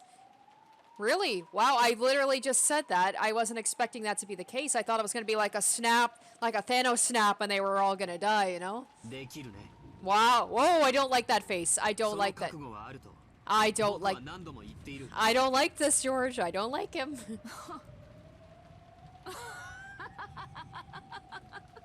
ならば今すぐゲストハウスに戻る。 Whoa! バトラとマリアを殺しなさい。 Whoa! Whoa! それが終わったら他の人質たちも Oh my gosh. Oh my god. I was not expecting this. 君の手でシャノン以外の全員を Wow. その目の前で処刑してみせるのよ。 Damn, so there's like something in the Ava's blood specifically, man. It's like she was willing to kill, George is willing to kill. Woof. This would be even more awkward if his parents were still alive. I wonder if that would have changed his choice at all. できるんでしょ？できるね。僕の覚悟は君程度の Oh それ my とは god. レベルが違う。ならば実行しなさい。すべてに死を。新しき後ろ宮家の当主としてこの血塗られた儀式の遂行を。 Shannon's gonna have to watch this all happen too. She's gotta feel so guilty. Oh my god. 了解したよ。 Oh my god. 実行する。 What the fuck? 僕は今やもう後ろ宮家の当主だ。ええ、そうよ。自らの手でその玉座を赤く染めなさい。君は悪魔たちを滑る魔界の王となる。 So I guess we're seeing in this case, like Ava, we saw certain ones that are, you know, were pretty much confirmed to be Ava. Now we're about to see George do the same thing. Gaap was now sure. This man was truly fitting to succeed Kinzo's madness. Oh man, Badler and Maria, they're expecting like... They're expecting enemies, but then they see George show up, and then he's just gonna try and kill them. 新しき魔王の誕生を祝うがいい。悪魔の島は今新しい王を迎えた。 In response to the demon's call, the tempest raged more and more. Then a massive lightning bolt fell, its tearing thunder and brilliant light creating the feeling of just a moment of silence. But what would happen if, like, Badler was able to overpower George? Because Badler's definitely more physically strong. Maybe he'll be able to kill George. And then what would happen? Wow, because I don't think Badler's got it in him to do that. その殺害の順番だけど、僕が決めていいわけだよね。 Oh shit, I wonder if he's gonna choose Goda and Kumasawa first, because they're locked up. Be easy to kill them. どうぞご自由に。 Wow. 新しき六軒島の魔王兵。 Is he gonna turn into a little witch too? Does he get a cute little witch outfit? あなたの御心の赴くままに。とりあえずさ、その一番目が Ooh. 君になるわけだけど。 What? What? What? A gust of wind blew, stirring up George's jacket as though it were a cloak. It was very much like the cloak worn by the head. It definitely gave the same impression of grandeur. At that time, Gaap certainly saw the storm wiped away, and the sky covered with a pure white and vast full moon. Bearing the full moon on his back, the man who called himself the new head sneered at the demon. 後ろ宮家親族のすべての命さえも今や僕の財産だ。それに損害を出してくれた賠償。Oh shit. 安くは済まないよ。 Wow, he's really taking on that that head persona. まさか僕の両親に夏日おばさん、ルドルフおじさん、ローザおばさん、そして源氏さんの命を奪っておいて、この僕が見逃すと本気で思ってるのかい？はは生意気よ。 Is George about to die right now, trying to take out this whatever she is? This Ronove had been intending to press his palm against Jessica's chest and stop her heart, but a short distance away, his hand had stopped. On the carpet at their feet, plop, plop, small red flowers bloomed one after another. The seeds of those flowers had fallen down from high, high above, all the way from Jessica's fist, held up as though to strike the heavens. Did she punch Ronove? What the fuck? Oh my gosh. What the fuck? Okay, was this like a... I love that Jessica and George were both thinking the same thing to like go after the demons. Was George just bluffing the whole time? Or is he still like, no, I'm gonna go kill everybody, but they're gonna... Wow, I love this. Ronove's nose was stained red with spurting blood, and those drops were dripping onto the carpet. Oh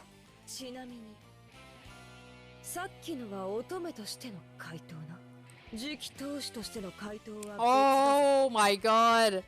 Oh my god. Wow. お伺いします。大好きな人も家族も親族もみんな私が守る。私が当主ならそれは私の責務だ。 I like Jessica and George. They both have different ideas of what being the head means. お父さんは威張ってるだけじゃない。私や母さんを守ってた。後ろ宮家を受け継ぐ重圧ってやつと何十年も戦ってた。だからわかるぜ。次期当主ってのはな。彼だからさ。捨てられるんだよ。自分の命くらい簡単にかけられちまうんだよ。 Jessica knew. She knew her father, in order to protect his family, was even now bluffing and fighting a solitary fight. Jessica understood something that his back had been telling her. Another left straight was buried into Ronove's face. That mighty strike wasn't due to just the brass knuckles she was using. Damn, Jessica! Oh my god, you little gangster, I love you. It was a strike of a person, a family head, who could throw away everything in order to protect. This is hype as hell. 順当に次の当主は私が継承するぜ。後ろ宮家当主、後ろ宮ジェシカ。これ以上好きにさせるほどふぬけちゃいねえぜ。素晴らしい回答です。先ほどの点数を改めましょう。その回答に10点プラス見事な左ストレートに10。ってことはあと20点プラスで100点満点だな。Ronove backflipped away from her and violently wiped away the blood pouring from his nose. It had become not blood, but petals of a red rose. The blood on his face was wiped off, and in its place was a grin from a great delight which he had last felt so many centuries ago that he could no longer remember just how long it had been. ジェシカ様の覚悟、何点に値するかどうか。このロノフ。 I feel like Jessica and George are both about to die right now, but at least they went out as badasses. うぜえぜ。かかってきやが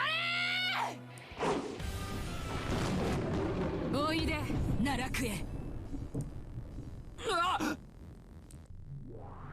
Beneath George's feet, a pitch-black pit suddenly opened, his mouth wide. Of course, George had no way of resisting. After being swallowed up by it, George fell out of a pitch-black hole that had opened up in the ceiling of the arbor.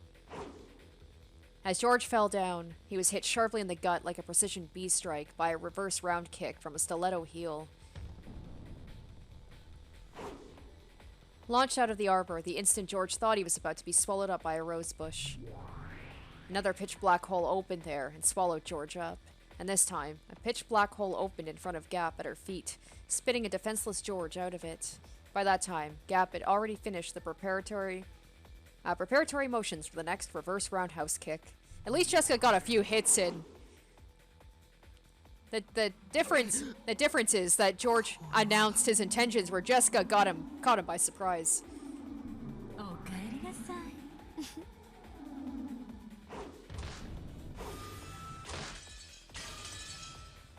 Right side of the head, below the right armpit, side of the right knee. As Gaap danced and spun like a small cyclone, she kept hitting him, right foot, left foot, with successive roundhouse kicks. The fourth one became a sweep, cutting George's feet out from under him and making him fall down. But of course, there was no floor there, but a pitch black hole, and George was swallowed up once again. Gaap once again spun around like a small cyclone. George, likewise, was once again spat out from the ceiling of the arbor. 食らって噛みしめなさい。奈落の終点が一撃。死ね！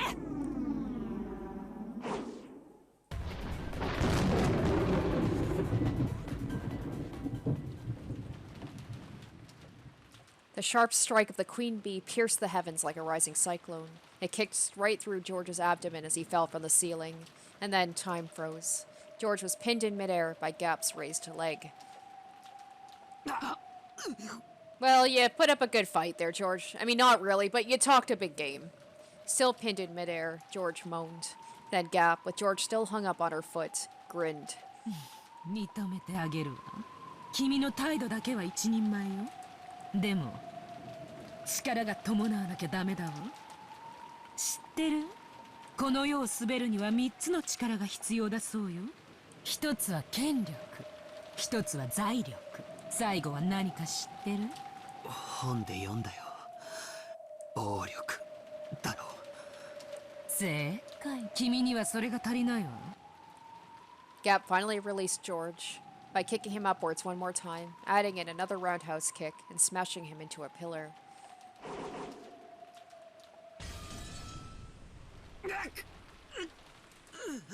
Well, it looks like George and Jessica will be the next two. They'll be the second Twilight.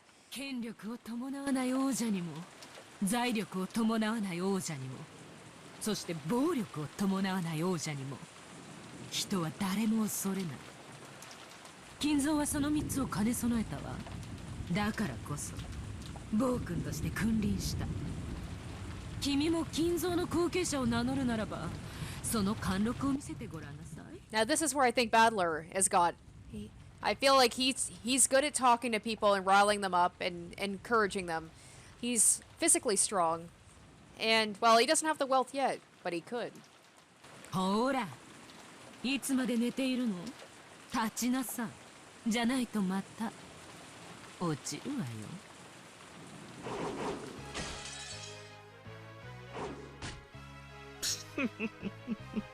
よ。悪くない動きですよ。しかし。 レディーには少々ふさわしくないかと存じますよ。いやー、ひょろひょろと、ちょこまかと、反撃してこねえのかよ。なめてんのか、うぜえやつ。 Ronove was dodging skillfully, jumping back and avoiding Jessica's fists, but he still wasn't striking back himself. Because of his agile movements, as swift as a flag whipping around in strong winds, Jessica's fist wasn't even able to touch him. Amidst a feeling of her blood running hot, Jessica regained her offensive composure. Even though this room was large for a bedroom, it was too small an area to keep up such exaggerated dodges for long. She calmly realized that, and started using not just her fists, but her legs as well. ほう、ボクシングは腕でやるだけのうちは半人前です。腕は熱く吠えたける獅子のように、そして足は冷たく獲物を狙って追い詰める蛇のように。蛇に足はねえぜ。確かに。Jessica began cornering Ronove towards the wall with perfect footwork. She wouldn't let him get around her. Ronove's magnificent dodges looked flashy, but they needed sufficient room. Once cornered, he wouldn't be able to dodge anymore.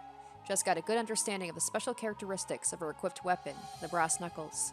This powerful weapon's most notable characteristic was how it didn't let the opponent defend. Even if they blocked with their arm, that arm would receive direct damage. If it hit the wrong way, it might even break the bone. So she pressed him forward. She would block off his escape routes, and then with this fist, she would chip this demon down.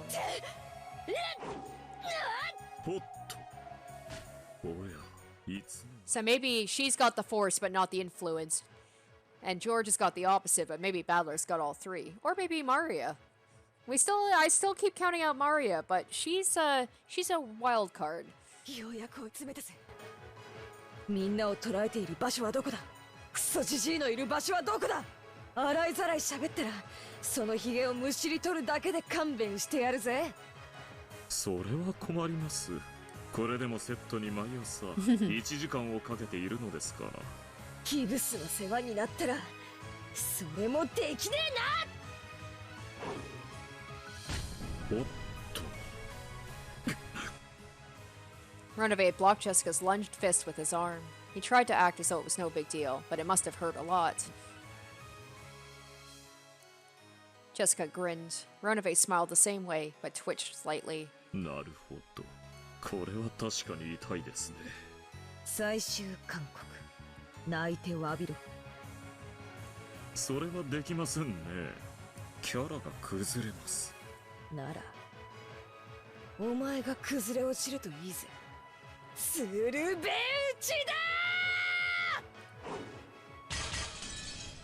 ！Jessica's iron fists were pounded into Ronove, but Jessica was startled. The impact felt wrong, and there was a sound of breaking glass. At a glance, it looked like Ronove had caught Jessica's fist with his palm. That wasn't quite true. When Ronove opened his hand, a faint purple glowing barrier like a glass shield appeared there, stopping the attack by a hair's breadth.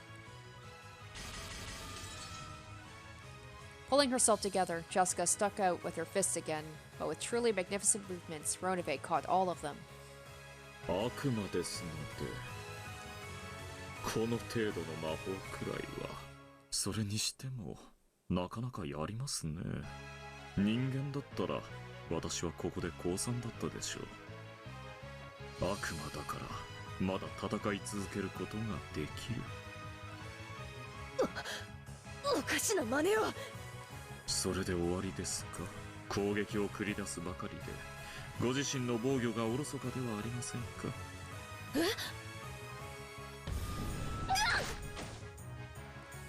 ？Renovate pounded his palm into Jessica's stomach, stopping abruptly just a fraction away. Jessica was repelled by the purple shield, tumbled backwards, and smashed her head on the bed. 人間ごときに私のシールドは破れませんよ。もう二度と私の体に触れることができると思わぬことです。ならよ、そのシールドごとぶち抜いてやるぜ。不屈な方だ。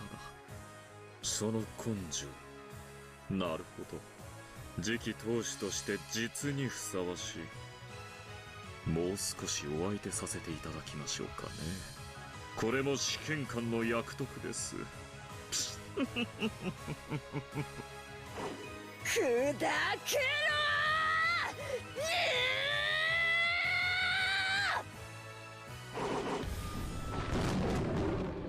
Gaap looked down on George, sneering. He was lying face down in a puddle on the rose garden path. The merciless rain beat down on him so that it looked as though even the heavens were mocking him. 立ちなさい。また落ちるわよ。George stood up shakily. It seemed his spirit hadn't given in, but the damage to his body was fairly significant. 命乞いなさい。君のしていることは何も選ばない4番目の選択肢に同じ。君が選んだのは3番目の選択肢でしょ。両手両膝をついて詫びれば私への比例を許してあげるわ。そしたら君を地下牢へ案内してあげる。そこで君は愛するシャノンと非力な自分のために他の人質たちを一人ずつ殺していくの。できるわよね。その覚悟はあると君George didn't answer, but his gaze was still obstinately resisting surrender. あまり強情が過ぎると今度こそ奈落の底の底まで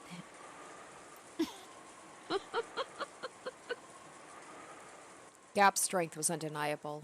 There was no doubt that Shannon's group, watching through the three-sided mirror, understood that. Probably even more clearly than George himself. 庄司様、もうやめて。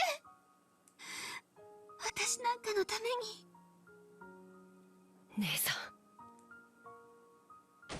私のことなんて好きにならなければ、ジョージ様は誰とも戦わなくていいんでしょう。なら、私なんて捨ててください。Oh, it's like Shannon and Ken are both doing the same thing where they're telling Jessica and George, just like, don't worry about me. I just made things worse by like being in your life, because then you wouldn't be making these choices. 忘れてください。 There was no way for that voice to reach George. But even so, George answered. 嫌だね。僕は屈服しない。 He'd probably say like the head of the Ushiromiya family would never beg. へえ、どうして？それが僕の覚悟だからだ。僕はシャノンのために全てと戦う。そして全てに認めさせ、全てに僕たちを祝福させる。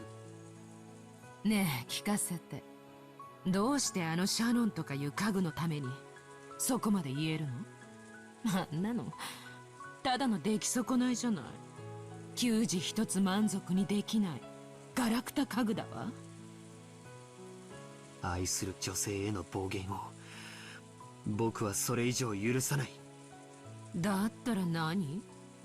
ひ弱な僕ちゃんが私にどう抗う？ I am really waiting for George to throw out like some magic right now. The power of love. 人を愛するとは強く。 Wow, he literally just said that, didn't he? それを知ったから僕は強くなれた。シャノン、僕は君を愛している。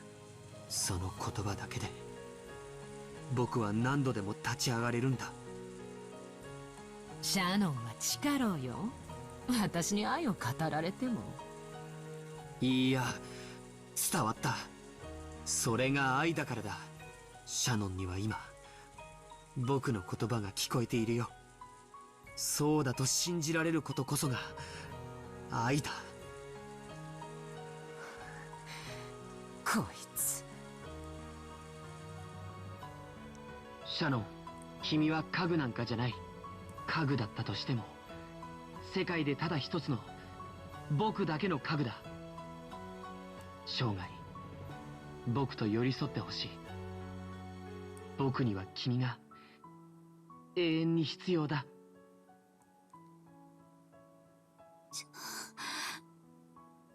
庄司様。焼けるわ。口説きならうちの人を超えたわね。若さですね。 Nanjo's like, I'm here too, guys.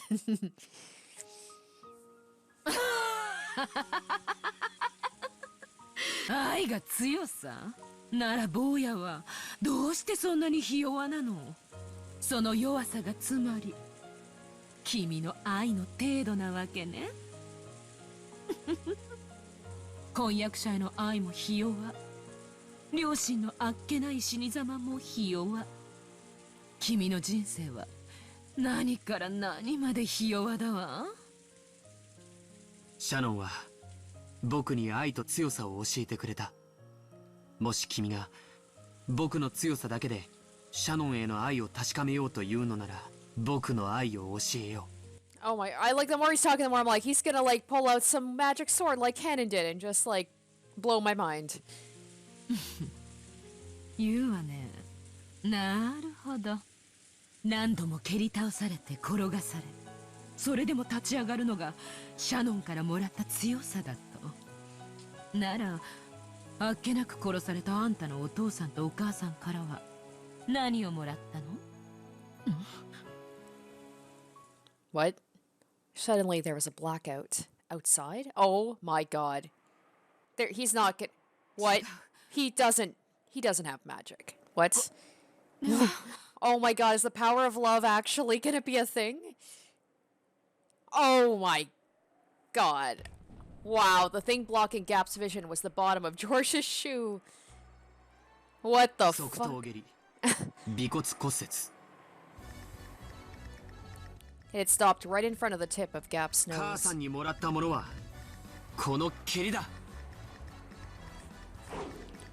Oh my goodness, I would not expect this from George. After several moments' delay, Gaap jumped back. Of course, it was too late. If George hadn't stopped, he probably would have caused exactly the damage he'd announced. Oh, he's gone into cool man mode. Anger with a low boiling point isn't something to be truly feared. True anger is cultivated through patience. What do they say? The things that all men fear is like, what is it? Something about like the calm waters before a storm and the anger of a patient man. 君の暴力的意思表示は理解した。また、婚約者と両親への名誉毀損も理解した。そして、それを撤回する気がないんだね。こいつ。君の攻撃はもう十分に理解したから、そろそろいいかな。Wow. George is really doing that. I was just holding back, but now I'm going all in. A pitch black hole opened its mouth at George's feet. But George rapidly opened his legs, straddling the hole. The same move wouldn't work again. It was an extremely light dodge, and the upper part of his body didn't even quiver. 忍耐とは熱くならず、冷静に相手の出方を研究することだ。That's the difference between George and Jessica. Jessica is pure fury and anger, and he's like a cool patience. 何のために？決まってるじゃないか。わかるかい？わかんないわよ。反撃してきっちり借りを返し、二度とちょっかいを出したくないと思わせ。Well, I guess he's got the power. He's got all the stuff. He's got the influence. If he gets the wealth, and he's stronger than I thought he was. He's got the force. 涙と鼻水で顔面をぐちゃぐちゃにして、それを拭うのを忘れて、額を地面にこすりつけて、何度も謝りたくなるほどに、完膚なきまでに、完璧に、徹底的に叩きのめすためだよ。This is an insane episode. George dashed. Pits opened one after another, but George would not step in them again. And because she persisted in that move, Gaap was captured for a second time. 後ろ回し蹴り、顎部骨折。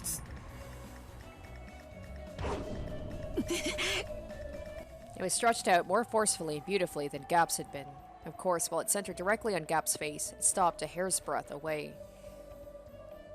Perhaps she couldn't rely on pitfalls at this close range. Gaap kicked at George's shins as a diversion, and in the instant of weakness where he tried to deal with that, she aimed a kick at his stomach. It was a bee-like stab by her stiletto heel, but it sliced through the air where George was no longer. 上段かかと落とし、鎖骨骨折。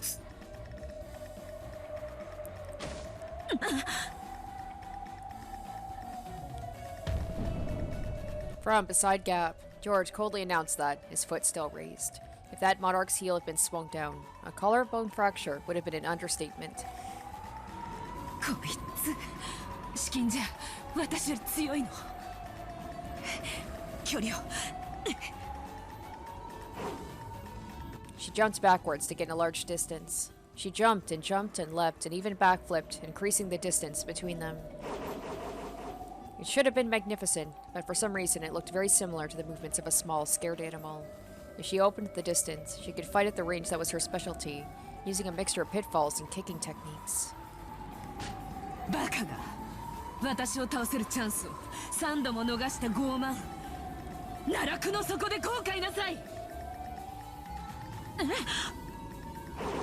Gaap landed beautifully and tried to aim a pitfall, when a razor-sharp wind cut her bangs. Yes, cut them.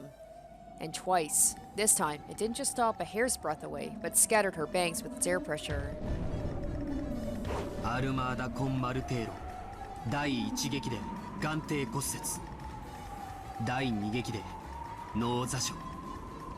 Okay, who was it? There was a character. Was it in Higurashi where they did that? Where they announced they didn't actually hit the person, but they said what would have happened if they had actually done the attack. This sounds familiar.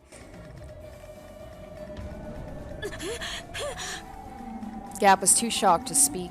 George had closed all that distance in an instant and let out a fearsomely nimble mid-air double kick. Furthermore, the accuracy and edge of a razor, and it cut nothing more than a few of her bangs. 空手で蹴りの威力を、テコンドーで速度、カポエイラでは自在の間合いを学んだ。母さんがいろいろと移り気でね。でもいろいろと特徴を学べて勉強になったよ。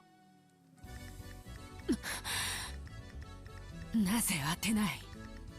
私が女だからとでも言うのか？君は王者の力として3つ目に暴力と言ったね。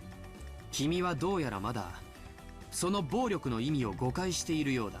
この場合の暴力とはね、短絡的に振るわれる乱暴のことを言うんじゃない。Jessica would disagree. 敵対すれば無傷では済まないという抑止のことを指すんだよ。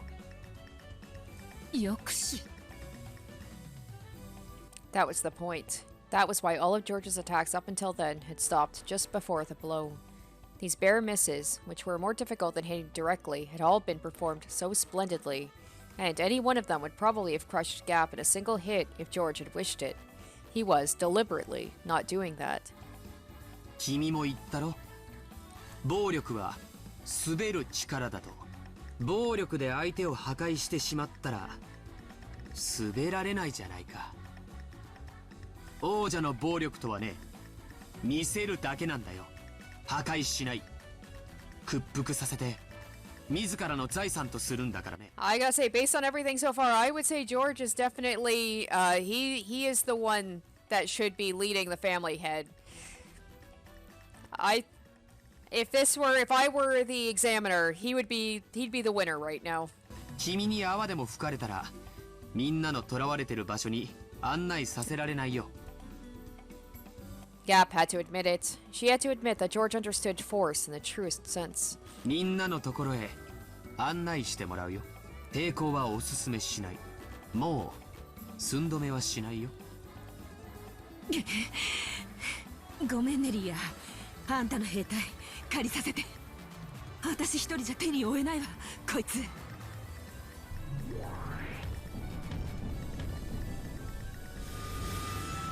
As a large pitch black hole opened in the sky, thunk, thunk, thunk, 3 muscular goat attendants fell out.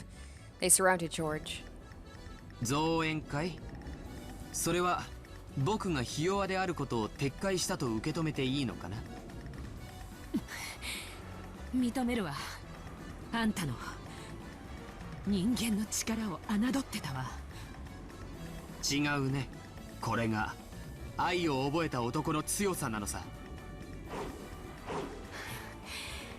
ほざけ！臭いことをシャーシャーと。さあヤギたち、その男を潰して肉団子にしてやりなさい。このヤギたちはバカだけどパワーだけはあるみたいよ。あんたの死体、婚約者にも見分けがつかなくしてあげるわ。降伏拒否並びに継戦の意思、了解したよ。以後は君の攻撃に等しい分だけ君に実害が及ぶことを宣言する。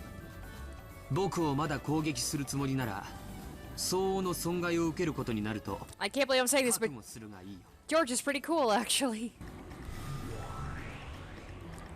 When George proclaimed that, a faint red magic circle rose up around him. Oh, is that Shannon giving him protection? But it seemed George couldn't see it. However, Gaap, being a demon, could. 魔法？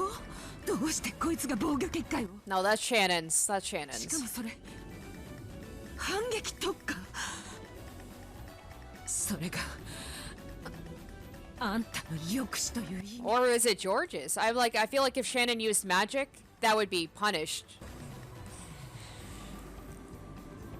From a demon's perspective, that might have been magic, but in George's eyes, it was determination. It was absolute determination that would show no mercy to anyone who wished for further fighting, and force them to prepare for a significant counterattack. Absolute determination becomes magic. Or maybe it's not actually magic and it's just what's the word I'm thinking of? It's a personal personification of magic. Ronove had been accurately blocking Jessica's fist with a shield. But something felt odd. Even though he was certainly stopping the blows with the shield, he felt his arm begin to strain and ache.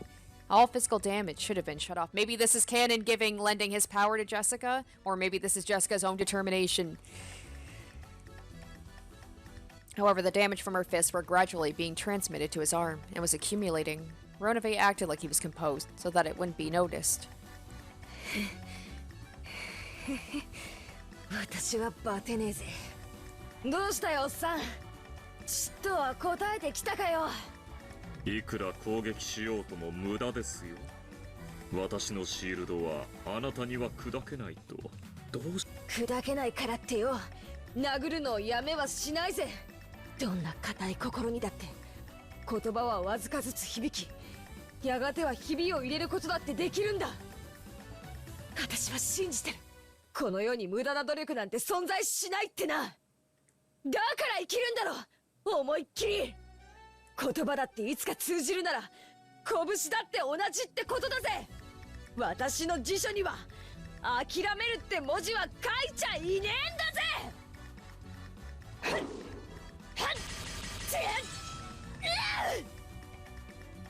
Those words were probably aimed at Canon. Canon had technically rejected Jessica's words, but Jessica knew that, no matter how obstinate his heart was, those words would eventually soak through. And she believed that surely the day would come when he would understand her heart and stop calling himself furniture and disparaging himself and step out into his new life. So Jessica wouldn't give up. She wouldn't lose heart. バカみてえだろ。男には理解できねえだろ。恋する乙女ってのはな、無駄だから諦めるって考えがねえんだぜ。 At that time, Ronove certainly saw. He saw the red-hot, burning glow of light surrounding Jessica's fists. これは参りました。エンチャントですか。浸透付与とは厄介な。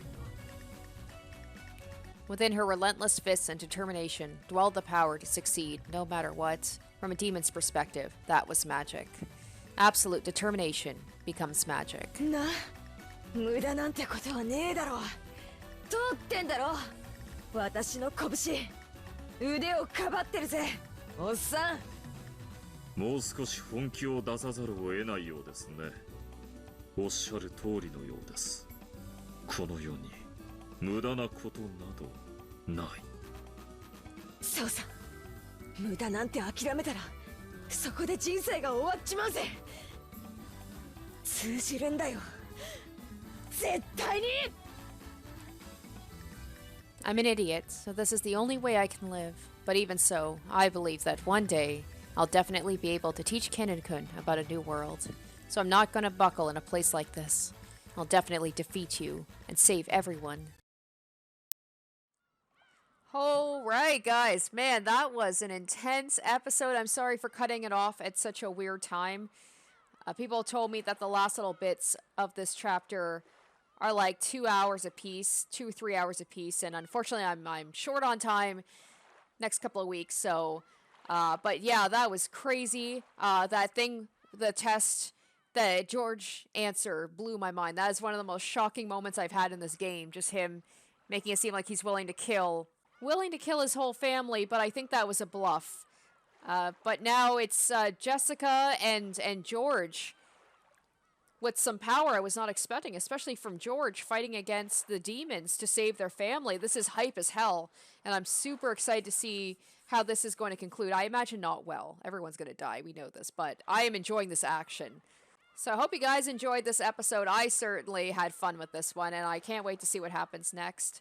So stay tuned next week for part 45, and until then, I'll catch you later. Bye.